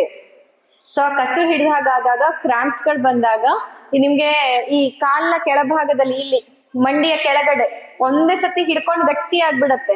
ಕಾಲು ಮಡ್ಸಕ್ಕೂ ಆಗಲ್ಲ, ಬಿಡ್ಸಕ್ಕೂ ಆಗಲ್ಲ. ಹಿಡ್ದು ಕ್ರಾಂಪ್ಸ್ ಬಂದಂಗಾದಾಗ ಜೀವ ಹೋದಷ್ಟು ನೋವು ಬರುತ್ತೆ. ಕೆಲವೊಂದ್ಸತಿ ಅದು ಎದೆ ಹತ್ರನೂ ಆಗತ್ತೆ, ಕೆಲವೊಮ್ಮೆ ಬೆನ್ನಲ್ಲಿ, ಸೊಂಟದ ಹತ್ರ ಬರುತ್ತೆ. ಅವಾಗೆಲ್ಲ ಎದೆ ಹತ್ರ ಬಂದಾಗಂತೂ ಹೆದರಿ ಹೋಗಿ ಒಮ್ಮೊಮ್ಮೆ ECG ಮಾಡಿಸುವಷ್ಟು ನೋವಿರತ್ತೆ. ಹಾರ್ಟ್ ಏನೋ ಆಗೇ ಹೋಯ್ತು, ಹಾರ್ಟೇ ಪ್ರಾಬ್ಲಮ್ ಆಯ್ತು ಅನ್ನೋಷ್ಟು ನೋವು ಬರುತ್ತೆ. ಆದ್ರೆ ಅದಾಗೋದು ಲವಣಾಂಶದ ಕೊರತೆಯಿಂದ. ನೀರು ಫಸ್ಟ್, ನೀರೆಷ್ಟು ಕುಡಿತೀರಾ ನೋಡ್ಕೋಬೇಕು. ಅದ್ರಲ್ಲೂ ಇಲ್ಲಿಯ ಒಣ ಹವೆಯಲ್ಲಿ, ಒಣ ಆಹಾರ ಪದ್ಧತಿ ಇದ್ದಾಗ ನಿಮ್ಗೆ ನೀರಿನ ಅಗತ್ಯ ಜಾಸ್ತಿ. ಸೊ ನೀವು ತಕ್ಷಣ ಫಸ್ಟ್ ಏನ್ ಮಾಡ್ಬೇಕು, ಒಂದ್ ಅರ್ಧ ಗ್ಲಾಸ್ ನೀರು, 1 ಚಿಟಿಕೆ ಉಪ್ಪು, 1 ಚಿಟಿಕೆ ಬೆಲ್ಲ, ಅದನ್ನ ಫಸ್ಟ್ ಕುಡೀರಿ. ಮತ್ತೆ ದಿನಾಲು ನಿಮ್ಮ ಆಹಾರದಲ್ಲಿ ನೀರಿನ ಅಂಶವನ್ನ ಒಂಚೂರು ಹೆಚ್ಚು ಮಾಡ್ಕೊಳ್ಳಿ. ಅವಾಗ ನಿಮ್ಗೆ ಪದೇ ಪದೇ ಕಸು ಬರೋದು, ಕ್ರಾಂಪ್ಸ್ ಬರೋದು ಕಮ್ಮಿ ಆಗತ್ತೆ. ಅಷ್ಟೇ ಅಲ್ಲದೆ ಪ್ರತಿನಿತ್ಯ ಅಭ್ಯಂಗ ಮಾಡೋದು, ಎಣ್ಣೆ ಹಚ್ಚೋದು ಕೂಡ ನಿಮ್ಮ ಮಸಲ್ಸಿಗೆ ದೃಢತೆಯನ್ನ, ಶಕ್ತಿಯನ್ನ ಕೊಡೋದ್ರಿಂದ ನಿಮ್ಗೆ ಆ ತೊಂದ್ರೆ ಕಡಿಮೆ ಆಗತ್ತೆ. ಮತ್ತೇನು, ಜೋಮ್ ಹಿಡಿಯೋದಕ್ಕೂ ಇದು ಹೆಲ್ಪ್ ಆಗತ್ತೆ. ಈಗ ಒಂದು ರಕ್ತಹೀನತೆಯಿಂದನೂ ಜೋಮ್ ಹಿಡಿಯತ್ತೆ, ನರಗಳ ದೌರ್ಬಲ್ಯದಿಂದನೂ ಜೋಮ್ ಹಿಡಿಯತ್ತೆ. ಯಾರಲ್ಲಿ ಶುಗರ್ ತುಂಬಾ ವರ್ಷದಿಂದ ಇದೆ, ಶುಗರ್ ಮಾತ್ರೆ ತಿಂತಿದ್ದಾರೆ, ಅವರಲ್ಲಿ ನರಗಳ ದೌರ್ಬಲ್ಯದಿಂದ ಜೋಮ್ ಹಿಡಿತಾ ಇರುತ್ತೆ. ಅವಾಗ ಈ ಒಂದು ಲವಣಾಂಶದ ನೀರನ್ನ ನೀವು ತಗೊಳ್ಳೋದ್ರಿಂದ, ದಿನನಿತ್ಯ ನೀವು ಎಣ್ಣೆಯನ್ನು ಹಚ್ಕೊಳ್ಳೋದ್ರಿಂದ, ಆಹಾರದಲ್ಲಿ ನೀರಿನ ಪದಾರ್ಥ ಚೂರು ಹೆಚ್ಚು ಮಾಡೋದ್ರಿಂದ ಕಮ್ಮಿ ಆಗತ್ತೆ. ಇದೇ ಹೆಲ್ಪ್ ಆಗತ್ತೆ ನಿಮ್ಗೆ. ಹೇಳಿ, ಏನ್ ಪ್ರಶ್ನೆ? ಆಹಾರ ಕ್ರಮ ಅಂದ್ರೆ ನೋಡ್ರಿ, ಫಸ್ಟ್ ಏನ್ ಗೊತ್ತಾ, ನಿಮ್ಮ ಹಸಿವಿಗಿಂತ 1 ಮುಷ್ಟಿ ಕಮ್ಮಿ ತಿನ್ಬೇಕು. ಹೊಟ್ಟೆ ತುಂಬಾ ತಿನ್ನಬಾರದು. ಫಸ್ಟ್ ರೂಲ್ಸ್ ಏನ್ ಹೇಳಿ, ಏನು ಹೇಳಿ? ಹೊಟ್ಟೆ ತುಂಬಾ ತಿನ್ನಬಾರದು. ಅವಾಗ ನಿಮ್ಮ ಪ್ರಾಯದ ಕಾಲದಲ್ಲಿ ಬಡತನಕ್ಕಾಗಿಯೋ ಬೇರೆ ಕಾರಣದಿಂದನೋ ನಿಮ್ಗೆ ಹೊಟ್ಟೆ ತುಂಬಾ ತಿನ್ನುವಷ್ಟು ಆಹಾರ ಸಿಗ್ತಿರ್ಲಿಲ್ಲ. ಅದೇ ನಿಮ್ಮ ಆರೋಗ್ಯದ ಗುಟ್ಟು. ಇವಾಗ ಏನಾಗ್ತಿದೆ, ನಮ್ಗೆ ಅಗತ್ಯಕ್ಕಿಂತ ಹೆಚ್ಚು ಸಿಗ್ತಿದೆ. ಅದು ಬೇಕರಿ ಐಟಮ್ಸ್ ಇರ್ಬೋದು, ಮನೆಯಲ್ಲೇ ಮಾಡಿದ್ದಾಗಿರ್ಬೋದು, ಹೆಲ್ದಿ ಅನ್ಹೆಲ್ದಿ ಯಾವುದೇ ಆದ್ರೂನು ಎಲ್ಲಾ ಆಹಾರವು ನಮ್ಮ ದೇಹದ ಅಗತ್ಯಕ್ಕಿಂತ ಹೆಚ್ಚಾಗಿದೆ. ಸೊ ನಿಮಗೀಗ 3 ರೊಟ್ಟಿ ತಿನ್ನೋಷ್ಟು ಹಸುವಿದ್ರೆ ನೀವು 1.5 ರೊಟ್ಟಿ ಮಾತ್ರ ತಿನ್ಬೇಕು. ಹೊಟ್ಟೆ ತುಂಬಾ ತಿನ್ನಬಾರದು. ಅದು ಮೊದಲನೇ ಆಹಾರದ ಗುಟ್ಟು. ಎರಡನೇದೇನಂತಂದ್ರೆ, ಹೊರಗಿಂದ ತಂದಿದ್ದು ತಿನ್ಬಾರ್ದು. ಬಿಸ್ಕಿಟ್, ಬ್ರೆಡ್, ಚಾ ಬಿಟ್ಟು ಬಿಡ್ಬೇಕು. ಚಾ ಎಷ್ಟ್ ಜನ ಕುಡಿತೀರಿ ಇಲ್ಲಿ? ಸುಳ್ಳು ಹೇಳ್ಬಾರ್ದು. ಈಗ ಕೈ ಎತ್ತದವರೆಲ್ಲ ಸತ್ಯ ಹೇಳಿದ್ದಾರೆ, ಕೈ ಎತ್ತದಿದ್ದವ್ರು ಸುಳ್ಳು ಹೇಳಿದ್ದಾರೆ ಅಷ್ಟೇ. ಕುಡಿಯೋದಂತೂ ನೀವೆಲ್ಲ ಕುಡಿತೀರಿ, ನಂಗೆ ಗೊತ್ತು. ಚಾನ ಚಾ ಸರ್, ಚಾ ಬೇರೆ ಅಲ್ಲ, ಚಾ. ಎಲ್ರು ಚಾ ಕುಡಿತೀರಾ. ಆದ್ರೆ ಆ ಚಾ ಪುಡಿಯಲ್ಲಿ ತುಂಬಾ ಕಲಬೆರಕೆ ನಡೀತಾ ಇದೆ. ಕುರಿಗಳ ಹಿಕ್ಕೆ ತನಕ ಮಿಕ್ಸ್ ಆಗ್ತಾ ಇದೆ. ಆ ಚಾಕ್ಕೆ ಕಲರು, ಟೇಸ್ಟು ಎಲ್ಲಾ ಬರ್ಲಿ ಅಂತ ತುಂಬಾ ಪ್ರಿಸರ್ವೇಟಿವ್ಸ್, ಕೆಮಿಕಲ್ಸ್ ಅನ್ನ ಹಾಕಿರ್ತಾರೆ. ನೀವೇ ನೋಡಿ, ಈಗ ಮನೇಲಿ ಅಡಿಗೆ, ಅನ್ನ ಸಾಂಬಾರ್ ಎಲ್ಲ ಮಾಡ್ತಾರೆ. ಅದ್ ನಿಮ್ಗೆ ಎಲ್ಲಿ ಹೋದ್ರು ಮೆಚ್ಚತ್ತೆ. ಯಾವತ್ತಾದ್ರೂ ನಮ್ಮನೆ ಅನ್ನ ಅವ್ರ ಮನೆ ಅನ್ನ ಹೆಚ್ಚು ಕಡಿಮೆ ಬೇಯಿಸೋದ್ರಲ್ಲಿ ಒಂಚೂರು ಆಗ್ಬೋದು ಬಿಟ್ರೆ, ನಿಮ್ಗೆ ಯಾವತ್ತು ನಮ್ಮನೆ ಅನ್ನ ಮಾತ್ರ ಸೇರತ್ತೆ ಅಂತ ಎಡಿಕ್ಷನ್ ಆಗಲ್ಲ. ಆದ್ರೆ ಚಾದಲ್ಲಿ ಏನಾಗತ್ತೆ ಹೇಳಿ, ನೀವ್ ಅವ್ರ ಮನೆಗೆ ಹೋಗಿ ಕುಡಿದ್ರೆ ಮನೆಗ್ ಬಂದು ಅಯ್ಯೋ ಅದ್ ಏನ್ ಕೊಟ್ರೋ ಚಾ ಅಂತ, ಕುಡ್ದಂಗೆ ಆಗಿಲ್ಲ, ಮಾಡು ಮತ್ತೆ ಅಂತ ಹೇಳೋದಿಲ್ವಾ? ಮತ್ತೆ ಮಾಡಿಸ್ಕೊಳ್ಳೋದಿಲ್ವಾ? ಯಾಕೆ ಅಂತಂದ್ರೆ ಚಾ ಪುಡಿ ಅಂತ ನಿಮ್ಗೇನ್ ಸಿಗ್ತಾ ಇದೆ, ಆ ಚಾ ಪುಡಿಯಲ್ಲಿ ಅದಕ್ ಬರೋ ಕಲರು, ಅದಕ್ ಬರೋ ಟೇಸ್ಟು, ಅದೆಲ್ಲ ನಿಮ್ಗೆ ಎಡಿಕ್ಷನ್ ಆಗೋ ತರ ಮಾಡಿರ್ತಾರೆ. ಒಂದು ಕಂಪನಿದ, ಈಗ ಒಬ್ಬೊಬ್ಬರ ಮನೇಲಿ ಒಂದೊಂದು ಕಂಪನಿ ಇರ್ತದಲ್ವಾ, ಅದೇ ಚಾ ಪುಡಿ ಎಷ್ಟೋ ವರ್ಷದಿಂದ, ಹೌದಾ ಅಲ್ವಾ? ಒಂದೇ ನಮ್ಮನೇಲಿ ಇದೇ ಬ್ರ್ಯಾಂಡ್, ಇದೇ ನಾವು ಕಂಪನಿದೆ ಚಾ ಪುಡಿ ತರೋದು. ಬೇರೆ ಕಂಪನಿ ಚಾ ಪುಡಿ ತಂದ್ರೆ ನಿಮಗ್ ಮೆಚ್ಚತ್ತಾ? ಯಾಕೆ ಮೆಚ್ಚಲ್ಲ ಅಂತ ಒಮ್ಮೆ ಯೋಚನೆ ಮಾಡಿದೀರಾ? ಈಗ ಜೀರಿಗೆ ಕಷಾಯ, ನಿಮ್ಮನೇಲಿ ಮಾಡಿದ್ರು ಅದೇ ಜೀರಿಗೆ ಕಷಾಯ, ನಮ್ಮನೇಲಿ ಮಾಡಿದ್ರು ಅದೇ ಜೀರಿಗೆ ಕಷಾಯ ಅಲ್ವಾ? ಜೀರಿಗೆ ಹಾಕಿ ನೀರನ್ನ ಕುದಿಸ್ತೆ ಅಂದ್ರೆ ನಮ್ಮನೇಲಿ ಮಾಡಿದ್ರು ನಿಮಗ್ ಸೇರತ್ತೆ, ನಿಮ್ಮನೇಲಿ ಮಾಡಿದ್ರು ಸೇರತ್ತೆ, ವ್ಯತ್ಯಾಸ ಇಲ್ಲ. ಚಾ ಪುಡಿಲಿ ಯಾಕೆ ವ್ಯತ್ಯಾಸ ಅಂತ ಯೋಚನೆ ಮಾಡಿದೀರಾ ಒಂದ್ಸತಿನಾದ್ರು? ಯಾಕೆ ನಂಗೆ ಇದೇ ಚಾ ಪುಡಿನೇ ಕುಡಿಬೇಕನ್ಸತ್ತಲ್ಲ, ಬೇರೆ ಚಾ ಕುಡಿದ್ರೆ ಕುಡ್ದಂಗ್ ಅನ್ಸಲ್ವಲ್ಲ? ಯಾಕೆ ಅಂತಂದ್ರೆ ಇದ್ರಲ್ಲಿ ತುಂಬಾನೇ ಕೆಮಿಕಲ್ ಹಾಕಿರ್ತಾರೆ. ನಿಮ್ಗೆ ಆ ಟೇಸ್ಟ್ ಅಡಿಕ್ಷನ್ ಆಗೋ ತರ. ಹೇಗೆ ಸಾರಾಯಿ ಕುಡಿಯೋರಿಗೆ ಸಾರಾಯಿ ಅಡಿಕ್ಷನ್ ಆಗತ್ತೆ, ಅವರಿಗೆ ಎಷ್ಟು ನಾವು ಬಿಡಿ ಅಂತಂದ್ರು ಅವ್ರ ಏನಂತಾರೆ ಗೊತ್ತಾ ನಮ್ಮ ಹತ್ರ? ಮೇಡಮ್ ಜಾಸ್ತಿ ಕುಡಿಯಲ್ಲ, ಇಷ್ಟೇ ಕುಡಿಯೋದು ಅಂತಾರೆ. ನೀವು ಚಾ ಕುಡಿಯೋರು ಹಂಗೆ ಅಲ್ವಾ ಹೇಳೋದು? ಚಾ ಬಿಡಿ ಅಂತ ನಾನು ಹೇಳಿದ್ರೆ ಏನ್ ಹೇಳ್ತೀರಾ? ಅಲ್ಲ ಮೇಡಮ್ ಜಾಸ್ತಿ ತಗೊಳ್ಳೋದಿಲ್ ಬಿಡ್ರಿ, ಇಷ್ಟೇ 2 ಸಲ ಅದು ಇಷ್ಟೇ ಕುಡಿಯೋದು. ಹಾಗಿದ್ರೆ ನಿಮಗೂ ಅವರಿಗೂ ಏನ್ ವ್ಯತ್ಯಾಸ? ಏನಿಲ್ಲ. ಅವರಿಗೂ ಬಿಡಕ್ಕಾಗ್ವಲ್ದು, ನಿಮಗೂ ಬಿಡಕ್ಕಾಗ್ವಲ್ದು, ಮತ್ತೆ ವ್ಯತ್ಯಾಸ ಏನಾಯ್ತು ಅಲ್ವಾ? ಎಲ್ಲೋ ನಮಗೆ ಗೊತ್ತಿಲ್ಲದೆ ನಾವೆಲ್ಲರೂ ಕೂಡ ಈ ಅಡಿಕ್ಷನ್ಗೆ ಬಲಿಯಾಗಿದ್ದೇವೆ. ಸೊ ಸಾಧ್ಯವಾದಷ್ಟು ಮಟ್ಟಿಗೆ ಕುಡಿಯೋದನ್ನ ಅವಾಯ್ಡ್ ಮಾಡಿ, ಅಥವಾ ಅಟ್ಲೀಸ್ಟ್ ಕಮ್ಮಿ ಮಾಡಿ. ದಿನಕ್ಕೆ 5, 6, 7 ಸತಿ ಎಲ್ಲ ಚಾ ಕುಡಿಯೋರು ಇದ್ದೀರಾ ನನಗೆ ಗೊತ್ತು. ಅಷ್ಟೆಲ್ಲ ಸತಿ ಅಂತೂ ಖಂಡಿತ ಕುಡಿಬೇಡಿ. ಮತ್ತೆ ಅಂಗಡಿಯಿಂದ ತಂದು ಬಿಸ್ಕಿಟ್ ಮುಟ್ಬೇಡಿ. ಬೇಕರಿ ಬಿಸ್ಕಿಟ್ ಬೇಡ, ಅಂಗಡಿಯಿಂದ ತಂದಿದ್ ಬಿಸ್ಕಿಟ್ ಬೇಡ. ನಂಗೆ ಗೊತ್ತು ಕೆಲವರು ನಾವು ಬೇರೆ ಬಿಸ್ಕಿಟ್ ತಿನ್ನಲ್ಲ, ಮಾರಿ ಮಾತ್ರ ತಿನ್ನೋದು. ಯಾಕಂದ್ರೆ ಮಾರಿ ಹೆಲ್ದಿ ಅಂತ ಅಂದ್ಕೊಂಡಿದ್ದೀರಾ, ಅದ್ರಲ್ಲೂ ಇರೋದ್ ಮೈದಾ ಹಿಟ್ಟೆ. ಸೊ ದಯವಿಟ್ಟು ಬಿಡಿ. ನಿಮ್ಮೆಲ್ಲ ಡೈಲಾಗ್ ಲಾಸ್ಟ್ 11 ವರ್ಷದಿಂದ ಕೇಳಿ ನಂಗೆ ಗೊತ್ತು ನೀವೇನೇನ್ ಹೇಳ್ತೀರಾ ಅಂತ. ನಾವು ಬೇರೆ ಬಿಸ್ಕಿಟ್ ಎಲ್ಲ ಮುಟ್ಟೋದೇ ಇಲ್ಲ ಮೇಡಮ್. ಮಾರಿ ಹೆಲ್ದಿ ಅಲ್ಲ ಅದು, ಮಾರಿ. ಯಾವ ಬಿಸ್ಕಿಟ್ ಕೂಡ ಬೇಡ. ಬಿಸ್ಕಿಟ್ ತಿನ್ಬೇಡಿ. ಚಾ ಆದಷ್ಟು ಕಡಿಮೆ ಮಾಡಿ ಅಥವಾ ಬಿಟ್ಬಿಡಿ ಬಿಡೋಕಾದ್ರೆ. ಮತ್ತೆ ಅಂಗಡಿಯಿಂದ ತಂದ ಯಾವುದೇ ಆಹಾರ ಬೇಡ. ಈ ಚೂಡ್ವ, ಚುರ್ಮುರಿ, ಶೇವು ಮೊದ್ಲೆಲ್ಲ ಇದನ್ನ ಮನೇಲೆ ಮಾಡ್ತಿದ್ರು. ಇಲ್ಲಿ ಅವಲಕ್ಕಿ ಸಹಿತ ಮನೇಲೆ ಮಾಡ್ತಿದ್ರಿ ಅಲ್ವಾ? ಚುರ್ಮುರಿ ಇದೆಲ್ಲ, ಚೂಡ್ವ ಎಲ್ಲ ಹೆಂಗ್ ಮಾಡ್ತಿದ್ರಿ? ಈಗ ಒಂದೊಂದ್ ಪ್ಯಾಕೆಟ್ ಅಂಗಡಿಯಿಂದ ಬರ್ತಾ ಇರುತ್ತೆ. ಒನಕೆಯಲ್ಲಿ ಮೆರೆದು ಭತ್ತ ಹುರಿದು ಕುಟ್ಟಿ ಮಾಡ್ತಿದ್ರು. ಆಗ ನಮ್ಮ ಅದರ ಚುರ್ಮುರಿ ಚೂಡುವ ಟೇಸ್ಟೇ ಬೇರೆ. ಇವಾಗ ನಾವು ಚುರ್ಮುರಿ, ಚೂಡುವ, ಶೇವು ಇದರ ಹೆಸರಿನಲ್ಲಿ ವಿಷ ತಿಂತಾ ಇದ್ದೇವೆ. ಆಮೇಲೆ ಆ ವಿಷ ತಿಂದು ನಮ್ಮಂತ ಡಾಕ್ಟರ್ ಹತ್ರ ಬಂದು ಮತ್ತೆ ದುಡ್ಡು ಕೊಟ್ಟು ಔಷಧಿ ತಗೋಬೇಕಾಗ್ತದೆ ನೀವು. ಅದ್ರ ಬದಲು ವಿಷ ತಿನ್ಬೇಡಿ ಅಲ್ಲ, ಏನಾಗತ್ತೆ? ಒಂಚೂರು ಅದನ್ನ ತಿನ್ನೋದ್ ಬಿಟ್ರೆ ಏನಾಗತ್ತೆ? ಏನೂ ಆಗಲ್ಲ. ಬಾಯಿಗೆ ಒಂಚೂರು ಹಿಡಿತಾ ಇರ್ಲಿ, ಅಂತದೆಲ್ಲ ಬಿಡಿ. ಮತ್ತೆ ನಿಮ್ಮ ನೇಟಿವ್ ಫುಡ್ ಏನಿದೆ, ಈ ನೀವು ಜೋಳ ತಿನ್ನೋ ಊರ್ನವ್ರಾದ್ರೆ ಜೋಳದ ರೊಟ್ಟಿ ಖಂಡಿತ ತಿನ್ನಿ. ಅನ್ನ ತಿನ್ನೋ ಊರ್ನವ್ರಾದ್ರೆ ಅನ್ನ ತಿನ್ನಿ. ಮತ್ತೆ ಯಾವ್ದದು ರಾಗಿ ತಿನ್ನೋ ಊರ್ನವ್ರಾದ್ರೆ ರಾಗಿ ತಿನ್ನಿ. ನಿಮ್ಮ ಲೋಕಲ್ ಫುಡ್, ನಿಮ್ಮ ಊರಿನಲ್ಲಿ ಬೆಳೆ ಏನಿದೆ ಅದನ್ನ ಖಂಡಿತವಾಗಿ ತಿನ್ನಿ. ಡಯಾಬಿಟಿಸ್ ಬಂತು ಅಂತ ಅದನ್ನ ಬಿಡ್ಬೇಕಂತಿಲ್ಲ. ಮೊದ್ಲು ಅದು ಬೇಡ್ದಿದ್ದದೆಲ್ಲ ಬಿಡಿ. ಚಾ, ಬಿಸ್ಕಿಟ್, ಕಾಫಿ, ಆಮೇಲೆ ಚುರ್ಮುರಿ, ಚೂಡುವ, ಶೇವು ಅದೆಲ್ಲ ಬಿಡ್ರಿ ಫಸ್ಟ್. ನಾವ್ ಹಂಗಲ್ಲ, ನಾವು ಉಲ್ಟಾ. ನಾವೇನ್ ಮಾಡ್ತೀವಿ? ಅನ್ನ ಬಿಟ್ಬಿಡ್ತೀವಿ ಫಸ್ಟ್. ಬಾಕಿ ಎಲ್ಲ ತಿಂತಿರ್ತೀವಿ ಅಲ್ವಾ? 50 ಜನರಿಗೆ ಚಾ ಮಾಡಿದ್ರು ನಂಗೆ ಚಪ್ಪೆ ಚಾ ಅಂತ ಹೇಳಿ ಮಾಡಿಸ್ಕೊತೀರಾ. ಆಮೇಲೆ ಅಲ್ಲಿ ಶಿರಾ ಕೊಟ್ರೆ 1 ಸ್ಪೂನ್ ತಿಂದ್ಬಿಡ್ತೀರಾ. ಏನಾಗಲ್ಲ ಬಿಡು. 1 ಸ್ಪೂನ್ ಶಿರಾದಲ್ಲಿ ನೀವು 10 ದಿನ ಚಾ ಮಾಡ್ಬೋದು, ಅಷ್ಟು ಸಕ್ಕರೆ ಇರ್ತದೆ ಅಲ್ವಾ? ಅಂದ್ರೆ ಒಂದ್ ಕಡೆಯಿಂದ ಪಥ್ಯ ಮಾಡೋದು, ಇನ್ನೊಂದ್ ಕಡೆಯಿಂದ ಎಲ್ಲಾದ್ರೂ ಹಾಳು ಮಾಡೋದು. ಇದಕ್ಕೆ ಒಂದ್ ಮಾತಿದೆ, ಹೊಳೆಲಿ ಹುಣಸೆ ಹಣ್ಣು ಹಿಂಡ್ದಂಗೆ ಅಂತ. ನೀವು ಮಾಡೋ ಪಥ್ಯ ಅಷ್ಟೇ, ಹೊಳೆಲಿ ಹುಣಸೆ ಹಣ್ಣು ಹಿಂಡ್ದಂಗೆ. ಅದಕ್ಕಾಗಿ ಆರೋಗ್ಯ ಸ್ವಲ್ಪ ಕಷ್ಟ ಆಗ್ತಾ ಇರೋದು. ಓಕೆನಾ? ಮತ್ತೇನಾದ್ರೂ ಪ್ರಶ್ನೆಗಳಿದ್ಯಾ? ಮೈ ಕೆರ್ತಕ್ಕೆ ಇಲ್ಲೊಂದು ಬೆಸ್ಟ್ ಇದಿದೆ. ಕರಂಜ ಇಲ್ಲಿ ಬೆಳಿತೀರಲ್ಲ, ಕರಂಜಕ್ಕೆ ಏನಂತಾರೆ? ಸಂಸ್ಕೃತ ಹೆಸರು ಕರಂಜ.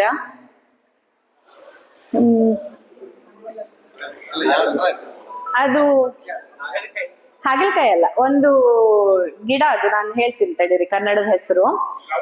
ಲವಂಗ ಅಲ್ಲ, ಕರಂಜ ಅಂತ. ಇಲ್ಲಿ ರೋಡ್ ಸೈಡ್ ಅಲ್ಲೆಲ್ಲ ತುಂಬಾ ಆಗಿರುತ್ತೆ. ಹಸಿರೆ ಎಲೆ, ಒಂದು ಮರದ ತರ ಆಗುತ್ತೆ. ಆಡ್ಸೋಗೇನೋ ಅಲ್ಲ, ನಾನು ಹೇಳ್ತೀನಿ, ಹೇಳ್ತೀನಿ ನಿಮ್ಗೆ.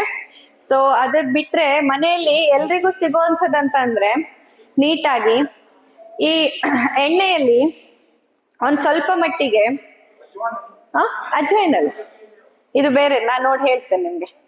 ಇದು ನೋಡಿ ಕರಂಚದ್ದು ಕನ್ನಡ ನೇಮ್ ನೋಡಿ. ನಮ್ಗೆ ಏನಾಗಿರತ್ತೆ ಗೊತ್ತಾ, ಆಯುರ್ವೇದನೆಲ್ಲ ಸಂಸ್ಕೃತದಲ್ಲಿ ಓದಿರ್ತೀವಿ. ಸೊ ಸಂಸ್ಕೃತದ ಗೊತ್ತು, ಇಂಗ್ಲಿಷ್ ಹೆಸರು ಗೊತ್ತು. ಕನ್ನಡದಲ್ಲಿ ಏನಾಗುತ್ತೆ, ಒಂದೊಂದು ಊರಲ್ಲಿ ಒಂದೊಂದ್ ತರದ್ ಹೇಳ್ತಾರೆ. ನೀ ಅಲ್ಲ ಕರಂಚದ್ ಹೇಳಿ ಆಯ್ತಾ. ಸೊ ಪದೇ ಪದೇ ಚರ್ಮದಲ್ಲಿ ತುರಿಕೆ ಬರುವವರು ಫಸ್ಟ್ ಮಾಡ್ಬೇಕಾಗಿದೆ ಏನಂತಂದ್ರೆ ಕರೆಕ್ಟ್, ಹೊಂಗೆ ಮರ. ಸೊ ಹೊಂಗೆ ಮರಕ್ ಬೀಜ ಆಗತ್ತೆ, ನೋಡಿದೀರಾ? ಹೊಂಗೆಗೆ ಬೀಜ ಪಾಡ್ ಬರುತ್ತೆ, ಸಾಡ್ಗೆ ತರ ಆಗತ್ತೆ, ನೋಡಿದೀರಾ? ಆ ಹೊಂಗೆ ಬೀಜದ ಎಣ್ಣೆ ಚರ್ಮದ ತುರಿಕೆಗೆ ಬೆಸ್ಟ್. ನಿಮ್ಗೆಲ್ಲ ಇಲ್ಲಿ ಬೇಕಷ್ಟು ಸಿಗತ್ತೆ. ಹೊಂಗೆ ಮರದ ಬೀಜ, ಹೊಂಗೆ ಮರ ನೋಡಿ, ನೀವು ಗೊತ್ತಾಗತ್ತೆ. ನಿಮ್ಮ ಹೊಂಗೆ ಮರ ಗೊತ್ತಿರ್ಬೇಕಲ್ಲ. ಗೊತ್ತಿದೆ ಅಲ್ವಾ? ಏನಂತಾರೆ? ಹುಲುಗುಲು, ಹುರುಗುರು ನೋಡಿ, ಹುಲುಗುಲ್ ಬೀಜ ಅಂತೆ ಸರ್, ಹುಲುಗುಲ್ ಬೀಜ ಗೊತ್ತಾಯ್ತಾ? ಅದ್ರದ್ದು ಎಣ್ಣೆ ಚರ್ಮಕ್ಕೆ ಹಚ್ಚಿದ್ರೆ ತುರಿಕೆ ಕಮ್ಮಿ ಆಗತ್ತೆ. ಒಂದು. ಎರಡನೇದಾಗಿ ಹುಳಿ ತಿನ್ಬಾರ್ದು. ಹುಳಿ ಯಾರ್ಯಾರಲ್ಲಿ ತುರಿಕೆ ಇದೆ, ಕಜ್ಜಿ ಇದೆ, ಪದೇ ಪದೇ ಚರ್ಮದ ಸಮಸ್ಯೆ ಬರ್ತಾ ಇದೆ, ಹುಣಸೆ ಹಣ್ಣು, ನಿಂಬೆ ಹಣ್ಣು, ಹುಳಿ ಇರೋದು ಯಾವುದನ್ನು ಮುಟ್ಟಬಾರ್ದು. ಹುಳಿಯನ್ನ ಸಂಪೂರ್ಣವಾಗಿ ಸ್ಟಾಪ್ ಮಾಡಿದ್ರೆ ಚರ್ಮದ ತುರಿಕೆ ಕಮ್ಮಿ ಆಗತ್ತೆ. ಮತ್ತೆ ಹೊಂಗೆ ಎಣ್ಣೆಯನ್ನ ಹಚ್ಬೇಕು. ಹಳೆ ಜನ ಇದನ್ನೆಲ್ಲ ಮಾಡಿ ಇಡ್ತಿದ್ರು, ಅದೇ ಏನಂದ್ರಲ್ಲ ಹುಳುಗುಲು ಎಣ್ಣೆ ಅಂತ. ಅದು ಅದೇ ಸಿಗೋದು ಎಷ್ಟ್ರ ಮಟ್ಟಿಗೆ ಸರಿ ಅನ್ನೋಕ್ಕಿಂತ ನಿಮ್ಗೆ ಹೊಂಗೆ ಇದೆಲ್ಲ ಸಿಕ್ಕಿದ್ರೆ ಬೀಜವನ್ನ ತಂದು ಎಣ್ಣೆ ಮಾಡೋದು, ತೆಂಗಿನೆಣ್ಣೆಗೆ ಹಾಕಿ ಒಂಚೂರು ಬಿಸಿ ಮಾಡಿದ್ರೆ ಸಾಕು. ಅದು ಸಿಂಪಲ್ ಅಂತ. ಯಾಕಂದ್ರೆ ಅಂಗಡಿಲಿ ಏನ್ ಸಿಗತ್ತೆ ಯಾರಿಗ್ ಗೊತ್ತು? ಹಾ, ನಾವು ಇಲ್ಲಿ ಮಾಡುವಂತದ್ದು ಎಣ್ಣೆ ಎಲ್ಲ ಸಿಗತ್ತೆ. ನಮ್ಮ ಹತ್ರ ಚರ್ಮಕ್ಕೆ ಎಲ್ಲ ಕುಟಜ ಎಣ್ಣೆ ಅನ್ನುವಂಥದ್ದೆಲ್ಲ ಸಿಗತ್ತೆ, ತುಂಬಾ ಹೆಲ್ಪ್ಫುಲ್ ಆಗತ್ತೆ. ಬಟ್ ನಿಮ್ಗೆ ಮನೆಯಲ್ಲೇ ಮಾಡ್ಕೊಳ್ಳೋದಾದ್ರೆ ಫಸ್ಟ್ ಹುಳಿಯನ್ನ ತಿನ್ನೋದ್ ಬಿಡಿ, ಹುಳಿ ಪದಾರ್ಥ ಮುಟ್ಲಿಕ್ಕಿಲ್ಲ. ಎರಡನೇದು ಹೊಂಗೆ ಎಣ್ಣೆಯನ್ನ ಹಚ್ಕೋಬಹುದು. ಮತ್ತೆ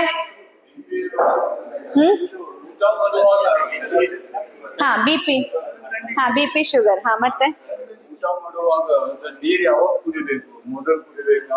ಊಟ ಮಾಡುವಾಗ ನೀರಿದು ಕಾಂಟ್ರವರ್ಷಿಯಲ್ ಟಾಪಿಕ್, ಆದ್ರೆ ಹೇಳ್ಬಿಡ್ತೀನಿ. ಒಬ್ಬೊಬ್ರು ಒಂದೊಂದ್ ತರ ಹೇಳ್ತಾರೆ. ಭೋಜನೇಚ ಅಮೃತಂ ವಾರಿ ಭೋಜನಾಂತೆ ವಿಷಪ್ರದಂ ಅಂತ. ಇದ್ ನೋಡಿ, ಅದಕ್ಕೆ ಹೇಳ್ತೀನಿ, ನಾನ್ ಹೇಳಿದ್ದಲ್ಲ, 4,500 ವರ್ಷದ ಹಿಂದೆ ಪುಸ್ತಕದಲ್ಲಿ ಬರ್ದಿಟ್ಟಿದ್ದನ್ನ ನಿಮ್ಗೆ ಹೇಳ್ತಾ ಇದ್ದೀನಿ.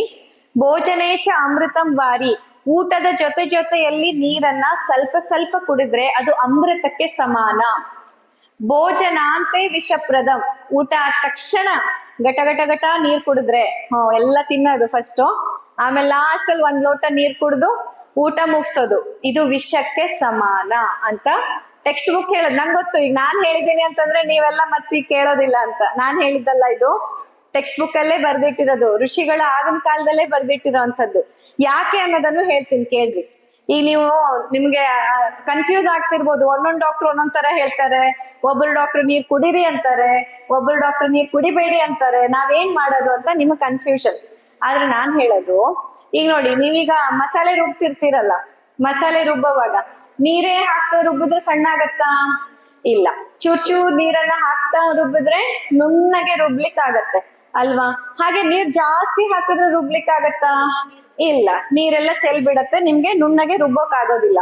ಹಾಗೇನೆ ನಮ್ಮ ದೇಹದಲ್ಲಿ ತಿನ್ನಂತ ಆಹಾರ ಚೆನ್ನಾಗಿ ಪಚನ ಆಗ್ಬೇಕು ಅಂತಂದ್ರೆ ಆಹಾರದ ಜೊತೆಗೆ ಒಂದ್ ಸ್ವಲ್ಪ, ತುಂಬಾ ಅಲ್ಲ, ಕೆಲವು ಗುಟುಕು ನೀರನ್ನ ಆಹಾರದ ಜೊತೆ ನೀವು ತಗೊಂಡ್ರೆ ಜೀರ್ಣಕ್ರಿಯೆಗೆ, ಪಚನ ಕ್ರಿಯೆಗೆ ಈಸಿ ಆಗತ್ತೆ. ಅದೇ ಊಟದ ಜೊತೆ ಜಾಸ್ತಿ ನೀರ್ ಕುಡಿದ್ರೆ, ಅಥವಾ ಊಟ ಆದ ತಕ್ಷಣ ಜಾಸ್ತಿ ಕುಡಿದ್ರೆ, ಅಥವಾ ನೀರೇ ಕುಡಿದ ಇದ್ರೆ ಹೊಟ್ಟೆಗೆ, ಜೀರ್ಣಕ್ರಿಯೆಗೆ ಅದು ಸ್ವಲ್ಪ ಕಷ್ಟ ಆಗತ್ತೆ. ಸೊ ಇದು ಲಾಜಿಕಲಿ ನಾನು ಹೇಳ್ತಾ ಇರೋದು, ಗೊತ್ತಾಯ್ತಾ? ಹಾಗಾಗಿ ನೀರನ್ನ ಈ ರೀತಿ ಸೇವನೆ ಮಾಡ್ಬೇಕು. ಇನ್ನು ಬಿಪಿಗೆ ಅದೇ ಹೇಳದ್ನಲ್ಲ, ಫಸ್ಟ್ ಶಾಂತವಾಗಿರ್ಬೇಕು. ಆದಷ್ಟು ಕೋಪ, ಜಗಳ, ಮನಸ್ತಾಪ, ನಾನ್ ಸರಿ ನೀನ್ ಸರಿ ಇಲ್ವೇ ಇಲ್ಲ. ನಮ್ಮ ಮನೆಯಲ್ಲಿ ನನ್ನ ಮದ್ವೆ ಆಗುವಾಗ ನನ್ನ ಮಾವನವರು ನಮ್ಮ ಮನೆಯವರಿಗೆ ಹೇಳಿಕೊಟ್ಟ ಫಸ್ಟ್ ಪಾಠ ಅಂತಂದ್ರೆ, ನೋಡಪ್ಪ, ಈಗ ಮದ್ವೆ ಆದ್ಮೇಲೆ ಅತ್ತೆ ಸೊಸೆ ಆದ್ಮೇಲೆ ಒಂದ್ ಮಾತ್ ಬರತ್ತೆ, ಒಂದ್ ಮಾತ್ ಹೋಗತ್ತೆ. ಆದ್ರೆ ನೀನ್ ಯಾವತ್ತು ನಿನ್ನ ಹೆಂಡತಿಗೆ ಸಪೋರ್ಟ್ ಮಾಡ್ಬೇಕು, ನಾನ್ ಯಾವತ್ತು ನನ್ನ ಹೆಂಡತಿಗೆ ಸಪೋರ್ಟ್ ಮಾಡೋದು ಅಂತ. ಅಲ್ಲಿ ತಪ್ಪು ಸರಿ ಪ್ರಶ್ನೆ ಇಲ್ಲ. ನಮ್ಮನ್ನ ನಂಬಿ ಅವ್ರು ಬಂದಿದ್ದಾರೆ ಅಂತಂದ್ಮೇಲೆ ನಾನ್ ಯಾವತ್ತು ನನ್ನ ಹೆಂಡತಿಗೆ ಸಪೋರ್ಟ್ ಮಾಡೋದು. ಆಮೇಲೆ ಬೇಕಾದ್ರೆ ರೂಮಿಗೆ ಹೋದ್ಮೇಲೆ ನೀವಿಬ್ರೇ ಇದ್ದಾಗ ಬುದ್ಧಿ ಮಾತು ಹೇಳ್ರಿ, ಹಾ ಹೀಗಲ್ಲ ಹಾಗೆ ನೀನ್ ಮಾಡಿದ ತಪ್ಪು ಅಂತ. ಆದ್ರೆ ಮನೆಯಲ್ಲಿ 4 ಜನ ಅಂತ ಬಂದಾಗ ನಾವು ಸರಿ ತಪ್ಪನ್ನ ಹೇಳುವ ನ್ಯಾಯಾಧೀಶರು ಆಗ್ಬಾರ್ದು. ಎಷ್ಟೊಂದು ಜನರ ಬಿಪಿಗೆ ಇದೇ ಕಾರಣ, ಅನಗತ್ಯವಾದಂತಹ ಭಾವೋದ್ವೇಗಗಳು, ಟೆನ್ಷನ್. ಅವ್ರು ಹಿಂಗಂದ್ರು, ಇವ್ರು ಹಿಂಗಂದ್ರು, ಆ ತರ ಆಯ್ತು, ಈ ತರ ಆಯ್ತು. ಸೊ ಟೆನ್ಷನ್ ಅನ್ನ ಕಮ್ಮಿ ಮಾಡ್ಕೊಳ್ಬೇಕು, ತಲೆ ಬಿಸಿ ಜಾಸ್ತಿ ತಗೊಳ್ಬಾರ್ದು. ಅದು ಫಸ್ಟ್. ಎರಡನೇದು, ಆಹಾರದಲ್ಲಿ ಉಪ್ಪು, ಅತಿಯಾಗಿ ಉಪ್ಪಿನಕಾಯಿಯ ಬಳಕೆ ನಿಲ್ಲಿಸ್ಬೇಕು. ಯಾರು ಜಾಸ್ತಿ ಉಪ್ಪನ್ನ ಎಲ್ಲದ್ರಲ್ಲಿ ಹಾಕಿ ತಿಂತಿರ್ತಾರೆ ಅವರಲ್ಲಿ ಬಿಪಿಯನ್ನ ಕಂಟ್ರೋಲ್ ತರೋದು ಕಷ್ಟ ಆಗತ್ತೆ. ಅತಿಯಾದ ಇದ್ ಮಾಡ್ಬಾರ್ದು. ಮತ್ತೆ ವಾಕಿಂಗ್ ಮಾಡ್ಬೋದು. ಚೆನ್ನಾಗಿ ವಾಕಿಂಗ್ ಮಾಡೋದ್ರಿಂದ BP ಶುಗರ್ ಎರಡೂ ಕೂಡ ಕಂಟ್ರೋಲಿಗೆ ಬರುತ್ತೆ. ಪ್ರತಿನಿತ್ಯ ವಾಕಿಂಗ್ ಮಾಡೋದು. ಆದ್ರೆ ಗಂಟು ನೋವಿದ್ದವ್ರು ಮಾಡ್ಬಾರ್ದು, ಗೊತ್ತಿದೆಯಲ್ಲ. ಸೊ ಗಂಟು ನೋವು ಇಲ್ಲದೆ ಇದ್ದವರು BP ಮತ್ತೆ ಶುಗರ್ ಅನ್ನ ಕಂಟ್ರೋಲಿಗೆ ತರೋದಕ್ಕೆ ವಾಕಿಂಗ್ ತುಂಬಾ ಒಳ್ಳೆ ಒಂದು ಅಭ್ಯಾಸ. ಆಹಾರದಲ್ಲಿ ಇದಿಷ್ಟು ಬದಲಾವಣೆ. ಸರಿನಾ? ಆಯೋಜಕರಿಗೆ ಸಮಯ ಆಯ್ತಾ? ತುಂಬಾ ಜಾಸ್ತಿ ಆಯ್ತಾ ಸಮಯ? ಇನ್ನೇನಾದ್ರು ಪ್ರಶ್ನೆಗಳಿದ್ಯಾ? ಹಾ ಹೇಳಿ ಸರ್. ಹಾ ಹಾ ಅದೇ ಅದು ನರಗಳ ದೌರ್ಬಲ್ಯದಿಂದ ಆಗ್ತಾ ಇರೋದು. ಸೊ ಪ್ರತಿನಿತ್ಯ ಎಣ್ಣೆ ಹಚ್ಚೋದು, ಆಮೇಲೆ ಒಣ ದ್ರಾಕ್ಷಿ ತಿನ್ನೋದು ಆಹಾರದಲ್ಲಿ, ಹಾ ಆಮೇಲೆ ನೀರಿಗೆ ಸ್ವಲ್ಪ 1 ಚಿಟಿಕೆ ಉಪ್ಪು 1 ಚಿಟಿಕೆ ಬೆಲ್ಲ, ಕಮ್ಮಿ ಆಗತ್ತೆ. ಇದಿಷ್ಟನ್ ಮಾಡಿದ್ರು. ಕಣ್ಣ ಆಪರೇಷನ್ ಮಾಡಿ ಚಸ್ಮಾದಾಗ ಒಟ್ಟೆ ಕಾಣವ. ಹಾ ಚಸ್ಮಾ ಚೇಂಜ್ ಮಾಡ್ಬೇಕಾಗಿದ್ರೆ, ಅಂದ್ರೆ ಕಣ್ಣಿನ ಆಪರೇಷನ್ ಆದ್ಮೇಲೂ ನಿಮ್ಗೆ ಚಸ್ಮಾದಲ್ಲಿ ಕಾಣಿಸ್ತಾ ಇಲ್ಲ ಅಂತಂದ್ರೆ ಅದ್ರ ಅರ್ಥ ಕಣ್ಣಿಗೆ ಚಸ್ಮಕ್ಕೆ ಮ್ಯಾಚ್ ಆಗ್ತಿಲ್ಲ ಅಂತ.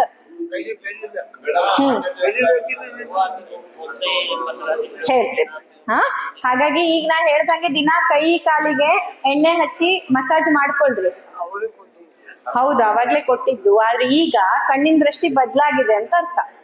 ಅಥವಾ ಮತ್ತೆ ಪೊರೆ ಏನಾದ್ರೂ ಬಂದಿರೋ ಸಾಧ್ಯತೆನೂ ಇರತ್ತೆ. ಒಂದ್ಸತಿ ಚಸ್ಮಾ ಚೆಕ್ ಮಾಡಿಸ್ಬೇಕು.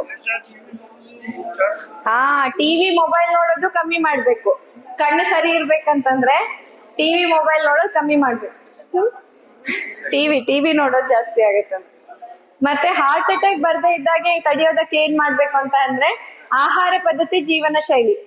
ಕುತ್ಕೊಂಡಿರೋದು ಇಡೀ ದಿವಸ, ಯೋಚನೆ ಮಾಡ್ತಾ ಇರೋದು, ಟೆನ್ಷನ್, ಮತ್ತೆ ಸಿಕ್ಕಿದೆಲ್ಲ ತಿನ್ನೋದು, ಇಷ್ಟು ಬಿಟ್ರೆ ಹಾರ್ಟ್ ಅಟ್ಯಾಕ್ ಅನ್ನ ನಾವು ತಡೆ ಹಿಡಿಬಹುದು. ಹೊರಗಡೆ ಅದೇ ಹೇಳಿದ್ನಲ್ಲ, ಈಗ ಹೇಳಿರೋ ಎಲ್ಲ ಐಟಮ್ಸ್ಗಳು, ಚಾ, ಬಿಸ್ಕಿಟ್, ಶೇವ್, ಕುರ್ಕುರೆ, ಏನೇನದೇ ಅಂಗಡಿಯಿಂದ ಬರೋದು ಎಲ್ಲ ಒಟ್ಟು ಬಿಟ್ಬಿಡ್ಬೇಕು. ಜೊತೆಯಲ್ಲಿ ಮನೆಯಲ್ಲೇ ಮಾಡಿದ ಆಹಾರ, ಪ್ರತಿನಿತ್ಯ ವ್ಯಾಯಾಮ, ಒಂದೊಳ್ಳೆ ನಿದ್ದೆ, ಇದಿಷ್ಟು ರೂಟೀನ್ ನಿಮ್ದಿದ್ರೆ ಹಾರ್ಟ್ ಅಟ್ಯಾಕ್ ಅನ್ನ ಆರಾಮಾಗಿ ತಡೆ ಹಿಡಿಬಹುದು. ಸರಿನಾ? ಮತ್ತೇನಾದ್ರೂ ಪ್ರಶ್ನೆಗಳಿದ್ಯಾ? ಕಿವಿಗೆ ಕೇಳೋದಕ್ಕೆ ಭ್ರಾಮರಿ ಪ್ರಾಣಾಯಾಮವನ್ನ ಮತ್ತೆ ಉದ್ಗಿತ ಪ್ರಾಣಾಯಾಮ ಅಂತ ಬರುತ್ತೆ. ಈಗ ಎಲ್ರು ಮಾಡೋಣ. ಒಮ್ಮೆ ನೇರವಾಗಿ ಕುತ್ಕೊಳ್ಳಿ, ಎಲ್ರು ನೇರವಾಗಿ ಕುತ್ಕೊಳ್ಳಿ. ಇಲ್ಲೇ ಮಾಡ್ಬಿಡೋಣ. ಎಲ್ಲ ನಿಮ್ ಬ್ಯಾಗ್ ಎಲ್ಲ ನೆಲಕ್ಕಿಡ್ರಿ, ಏನಾಗಲ್ಲ. ಇಲ್ಲಿ ಯಾರು ಏನು ತಗೊಂಡ್ ಹೋಗಲ್ಲ. ನೋಡಿ, ನನ್ ಬ್ಯಾಗು ಪಕ್ಕಕ್ಕೆ ಇಟ್ಬಿಟ್ಟಿದ್ದೀನಿ. ಹಾ ನೇರವಾಗಿ ಕೂತ್ಕೊಳ್ಳಿ. ಕೈಯಲ್ಲಿದ್ದ ಬ್ಯಾಗು, ಪರ್ಸ್, ಕೊಡೆ ಎಲ್ಲ ನೆಲಕ್ಕಿಡ್ರಿ. ಎಲ್ಲ ನೆಲಕ್ಕಿಡಿ. ನೇರವಾಗಿ ಕೂತ್ಕೊಳ್ಳಿ. 2 ಕೈಗಳಲ್ಲಿ ಚಿನ್ಮುದ್ರೆ ಇಟ್ಕೊಳ್ಳಿ. ಇದು ಚಿನ್ಮುದ್ರೆ. ಹಾ ಚಿನ್ಮುದ್ರೆ ತೊಡೆ ಮೇಲೆ ಹೀಗೆ ಇಟ್ಕೊಳ್ಳಿ. 2 ಕೈಯಲ್ಲಿ ಇಟ್ಕೊಳ್ಳಿ. ನಂದು ಒಂದ್ ಕೈಯಲ್ಲಿ ಮೈಕ್ ಇದೆ, ಅದಕ್ಕಾಗಿ ಒಂದೇ ಕೈ ತೋರಿಸ್ತಿದ್ದೀನಿ. ಹಾ 2 ಕೈಯಲ್ಲಿ ಇಟ್ಕೊಳ್ಳಿ. ಬೆನ್ನು ನೇರ ಇರ್ಬೇಕು. ನೇರವಾಗಿ ಕೂತ್ಕೊಳ್ಳಿ. ಈಗ ಆಳವಾಗಿ ಉಸಿರನ್ನು ತಗೊಂಡು ಉಸಿರನ್ನ ಹೊರ ಹಾಕ್ತಾ ಅಮ್ ಅಂತ ಹೇಳೋದು. ಅಮ್ಮ ಕಲ್ತಿದೀವಲ್ಲ ಅ ಆ ಇ ಅಲ್ಲಿ, ಅಮ್ ಅಂತ ಕಲಿಯೋದು. ಓಕೆನಾ? ಸ್ಟಾರ್ಟ್ ಮಾಡೋಣ. ನೇರವಾಗಿ ಕೂತ್ಕೊಳ್ಳಿ. ಆಳವಾಗಿ ಉಸಿರನ್ನ ಒಳ ತೆಗೆದುಕೊಳ್ಳಿ. ಉಸಿರನ್ನ ಹೊರ ಹಾಕ್ತಾ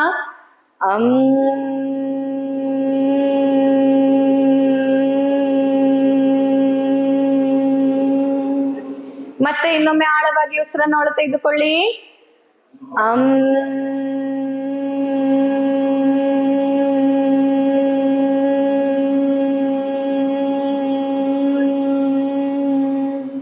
ಇನ್ನೊಮ್ಮೆ ಆಳವಾಗಿ ಉಸಿರನ್ನ ಒಳ ತೆಗೆದುಕೊಳ್ಳಿ.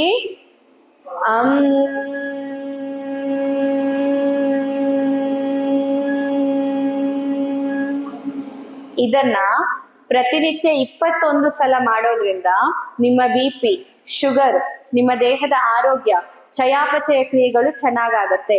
ಹಾಗೆ ಕಿವಿಯ ಬಗ್ಗೆ ಕೇಳಿದ್ರಲ್ವಾ, ಇದೇ ಈಗ ನೀವು ಮಾಡಿದ ಪ್ರಾಕ್ಟೀಸ್ ಅನ್ನೇ ನಿಮ್ಮ ತೋರ್ಬೆಳ್ಳನ್ನ ಕಿವಿಗೆ ಇಟ್ಕೊಳ್ಳಿ.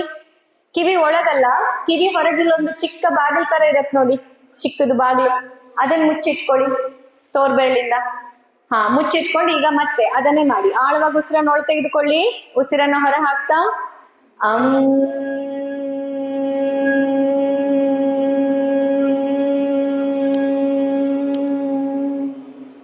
ಇನ್ನೊಮ್ಮೆ ಆಳವಾಗಿ ಉಸಿರನ್ನ ಒಳ ತೆಗೆದುಕೊಂಡು ಉಸಿರನ್ನ ಹೊರ ಹಾಕ್ತಾ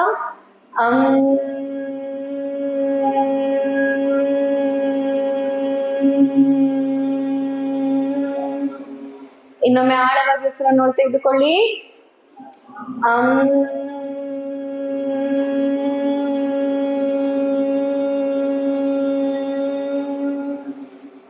ಇದನ್ನ 21 ಸಲ ನೀವು ಮಾಡೋದ್ರಿಂದ ನಿಮ್ಮ ಕಿವಿಯ ಒಂದು ಶಕ್ತಿ ಸಾಮರ್ಥ್ಯ ಕೂಡ ಹೆಚ್ಚಾಗತ್ತೆ. ಅಷ್ಟೇ ಅಲ್ಲದೆ ಮಿದುಳಿನ ಆರೋಗ್ಯ ಹಾಗೂ ನರಗಳ ಶಕ್ತಿ ಕೂಡ ಹೆಚ್ಚಾಗತ್ತೆ. ಸೊ ಇದನ್ನ ನೀವು ಪ್ರತಿನಿತ್ಯ ನೀವೆಲ್ಲರೂ ಮಾಡ್ಬೋದು. ಅಷ್ಟೇ ಅಲ್ಲದೆ ಪ್ರತಿನಿತ್ಯ ಎಲ್ಲ ಸೂಕ್ಷ್ಮ ವ್ಯಾಯಾಮಗಳು, ಅಂದ್ರೆ ಕೈ ಮುಂದ್ ಮಾಡಿ, ಎಲ್ಲರೂ 2 ಕೈ ಮುಂದ್ ಮಾಡಿ, ಬೆರಳುಗಳೆಲ್ಲ ಮಡ್ಸಿ ಬಿಡ್ಸಿ ಮಾಡಿ. Very good. ಇದನ್ನ 20 ಸಲ ಮಾಡ್ಬೇಕು. ಎಷ್ಟು ಸಲ? 20 ಸಲ. ಚಪ್ಪಾಳೆ ತಟ್ಟಿ. ಹಾ, ಹಿಂಗೆ. ಪರ್ಫೆಕ್ಟ್. ಪ್ರತಿದಿನ 20 ಸತಿ ಆದ್ರೂ ಈ ತರ ಚಪ್ಪಾಳೆ ತಟ್ಟೋದ್ರಿಂದ ನಮ್ಮ ಮಿದುಳು ಮತ್ತು ನಮ್ಮ ನರಮಂಡಲ ಚುರುಕು ಆಗತ್ತೆ. ಅದನ್ನ ನಾವು ಪ್ರತಿನಿತ್ಯ ಮಾಡ್ಬೇಕು, ಚಪ್ಪಾಳೆ ತಟ್ಟೋದು. ಇದರಿಂದ ನಮ್ಮ ನರಮಂಡಲ ಹೆಲ್ದಿ ಆಗತ್ತೆ. ಆಮೇಲೆ ಪಾದ ಇದೆಯಲ್ಲ, ಪಾದ ಹೀಗೆ ಸ್ಟ್ರೆಚ್ ಮಾಡಿ ನೋಡೋಣ. ಹಾ, ಮೇಲೆ ಕೆಳಗೆ, ಚೆನ್ನಾಗಿ ಮೇಲೆ ಕೆಳಗೆ. ಇದನ್ನು 20 ಸಲ ಮಾಡ್ಬೇಕು ಡೈಲಿ. ಪಾದವನ್ನ ಈ ತರ ಮೇಲೆ ಕೆಳಗೆ ಸ್ಟ್ರೆಚ್, ಮತ್ತೆ ಮೇಲೆ ಸ್ಟ್ರೆಚ್ ಮಾಡಿ ಇಟ್ಕೊಳ್ಳಿ ನೋಡೋಣ. ಮೇಲೆ ಸ್ಟ್ರೆಚ್ ಮಾಡಿ, ಕಾಲಲ್ಲಿ ಸೆಳೆತ ಗೊತ್ತಾಗ್ತಿದ್ಯಾ? ಹಾ, ಹಂಗೊಂದು 10 ಸೆಕೆಂಡ್ ಇಟ್ಕೋಬೇಕು. ಹಾಗೆ ಕೆಳಗ್ ಸ್ಟ್ರೆಚ್ ಮಾಡಿ, ಹೀಗೊಂದು 10 ಸೆಕೆಂಡ್. So daily. ಮತ್ತೆ ರೊಟೇಷನ್ ಮಾಡಿ ಪಾದವನ್ನ, ಆಂಕಲ್ ಜಾಯಿಂಟ್ ಇಂದ. ಹಾ, ಇನ್ನೊಂದು ಉಲ್ಟಾನು ಮಾಡಿ. ಹಾ, ಇಷ್ಟನ್ನಂತೂ ಪ್ರತಿನಿತ್ಯ ನೀವೆಲ್ಲರೂ ಮಾಡ್ಬೇಕು. ಎಷ್ಟು ವರ್ಷದವರಾದ್ರೂ ಪರವಾಗಿಲ್ಲ, ಎಲ್ಲರೂ ಕೈಗೆ, ಪಾದಕ್ಕೆ ಮತ್ತು ಚಪ್ಪಾಳೆ ಹಾಗೂ ಓಂಕಾರ, ಇಲ್ಲಿ ಓಂಕಾರ ಅಲ್ಲ, ಅಂಕಾರ ಉಚ್ಚಾರ, ಇದಿಷ್ಟನ್ನ ಪ್ರತಿನಿತ್ಯ ನೀವು ಮಾಡೋದ್ರಿಂದ ನಿಮ್ಮ ಆರೋಗ್ಯ ಈಗ ಎಷ್ಟಿದೆ ಇದಕ್ಕಿಂತ ಹಾಳಾಗೋದಿಲ್ಲ. ಈಗ ಏನೇನ್ ಸಮಸ್ಯೆ ಇಲ್ಲಿವರೆಗೆ ಬಂದಿದೆ ಅದಕ್ಕೆ ನೀವು ಚಿಕಿತ್ಸೆಗೆ ಔಷಧಿ ಡಾಕ್ಟರ್ ಹತ್ರ ತಗೋಬೇಕು. ಬಟ್ ಅದ್ರ ಹೊರತಾಗಿ ಹೊಸದು ಕಂಪ್ಲೇಂಟ್ಸ್ ಗಳು ಆಡ್ ಆನ್ ಆಗೋದಿಲ್ಲ, ಹೊಸ ಇದ್ರ ಜೊತೆ ಸೇರೋದಿಲ್ಲ. ಸೊ ಇಷ್ಟನ್ನ ನಾವು ಅರಿತುಕೊಂಡು ಪ್ರಾಕ್ಟೀಸ್ ಅನ್ನ ಮಾಡಿ ನಾವೆಲ್ಲರೂ ಆರೋಗ್ಯವನ್ನ ಪಡ್ಕೊಳ್ಬೇಕು. ಸ್ವಸ್ಥ ಭಾರತವನ್ನ ನಾವು ಕಟ್ಬೇಕು. ಯಾಕಂದ್ರೆ ಮುಂದೊಂದ್ ದಿನ ಏನಾಗತ್ತೆ ಅಂತಂದ್ರೆ, ನಮ್ಮೆಲ್ಲರ ಹತ್ರ ಹಣ ಇದೆ, ಆಸ್ತಿ ಇದೆ, ಬಂಗಾರ ಇದೆ, ಒಡವೆ ಇದೆ, ಆರೋಗ್ಯನೇ ಇಲ್ಲ ಅಂದ್ರೆ ಏನ್ ಮಾಡೋದು? ಒಡವೆ ತಿನ್ಕೊಂಡ್ ಬದುಕಕ್ಕಾಗತ್ತಾ? ಆಸ್ತಿ ಪತ್ರ ಇಟ್ಕೊಂಡು ಆರೋಗ್ಯ ತಗೊಳಕ್ಕಾಗತ್ತಾ? ಇಲ್ಲ ಅಲ್ವಾ? ಆರೋಗ್ಯವೇ ನಮ್ಗೆ ಮುಖ್ಯವಾಗಿ ಬೇಕಾಗಿದ್ದು. ಆರೋಗ್ಯ ಮತ್ತು ಸಂಸ್ಕಾರ ಇದೆರಡು ಇಲ್ಲ ಅಂತಂದ್ರೆ ನಾವು ನಮ್ಮ ಮುಂದಿನ ಪೀಳಿಗೆಗೆ ಎಷ್ಟೇ ಆಸ್ತಿ ಪಾಸ್ತಿ ಒಡವೆ ಅಂತಸ್ತು ಮಾಡಿಟ್ರು ಅದೆಲ್ಲವೂ ಶೂನ್ಯ. ಇದನ್ನ ನಾವು ಅರ್ಥ ಮಾಡ್ಕೊಂಡು ನಮ್ಮ ಮುಂದಿನ ಪೀಳಿಗೆಗೆ ಆರೋಗ್ಯವನ್ನ ಬಿಟ್ಟು ಹೋಗ್ಬೇಕು. ಆರೋಗ್ಯದ ಬಗ್ಗೆ ಮಾಹಿತಿಯನ್ನ ತಿಳಿದು ಅವರಿಗೆ ತಿಳಿಸಿ ಹೇಳ್ಬೇಕಂದ್ರೆ ಮೊದಲು ನಾವು ಆರೋಗ್ಯವಂತರಾಗಿರ್ಬೇಕು.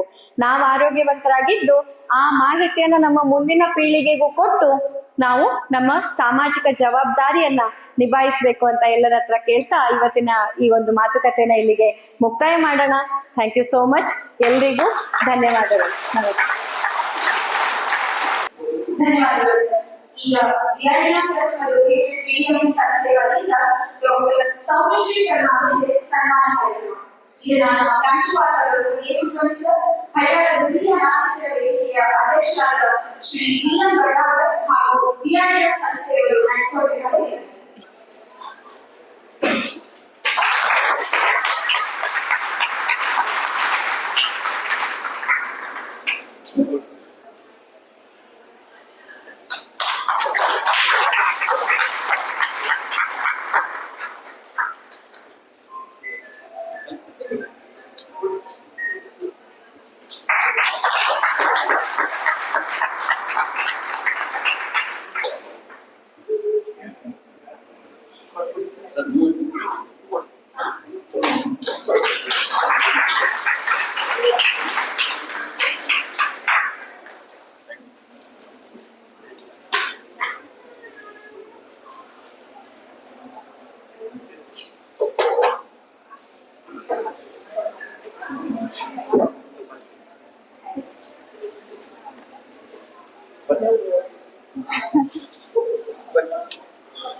ಈ ಇಷ್ಟೊಂದು ಜನರಿಗೆ ಹಿರಿಯರು ಬಂದಿದ್ದೀರಾ, ನೀವೆಲ್ಲರೂ ನೀವು ಆಶೀರ್ವಾದನೆ ಸನ್ಮಾನ.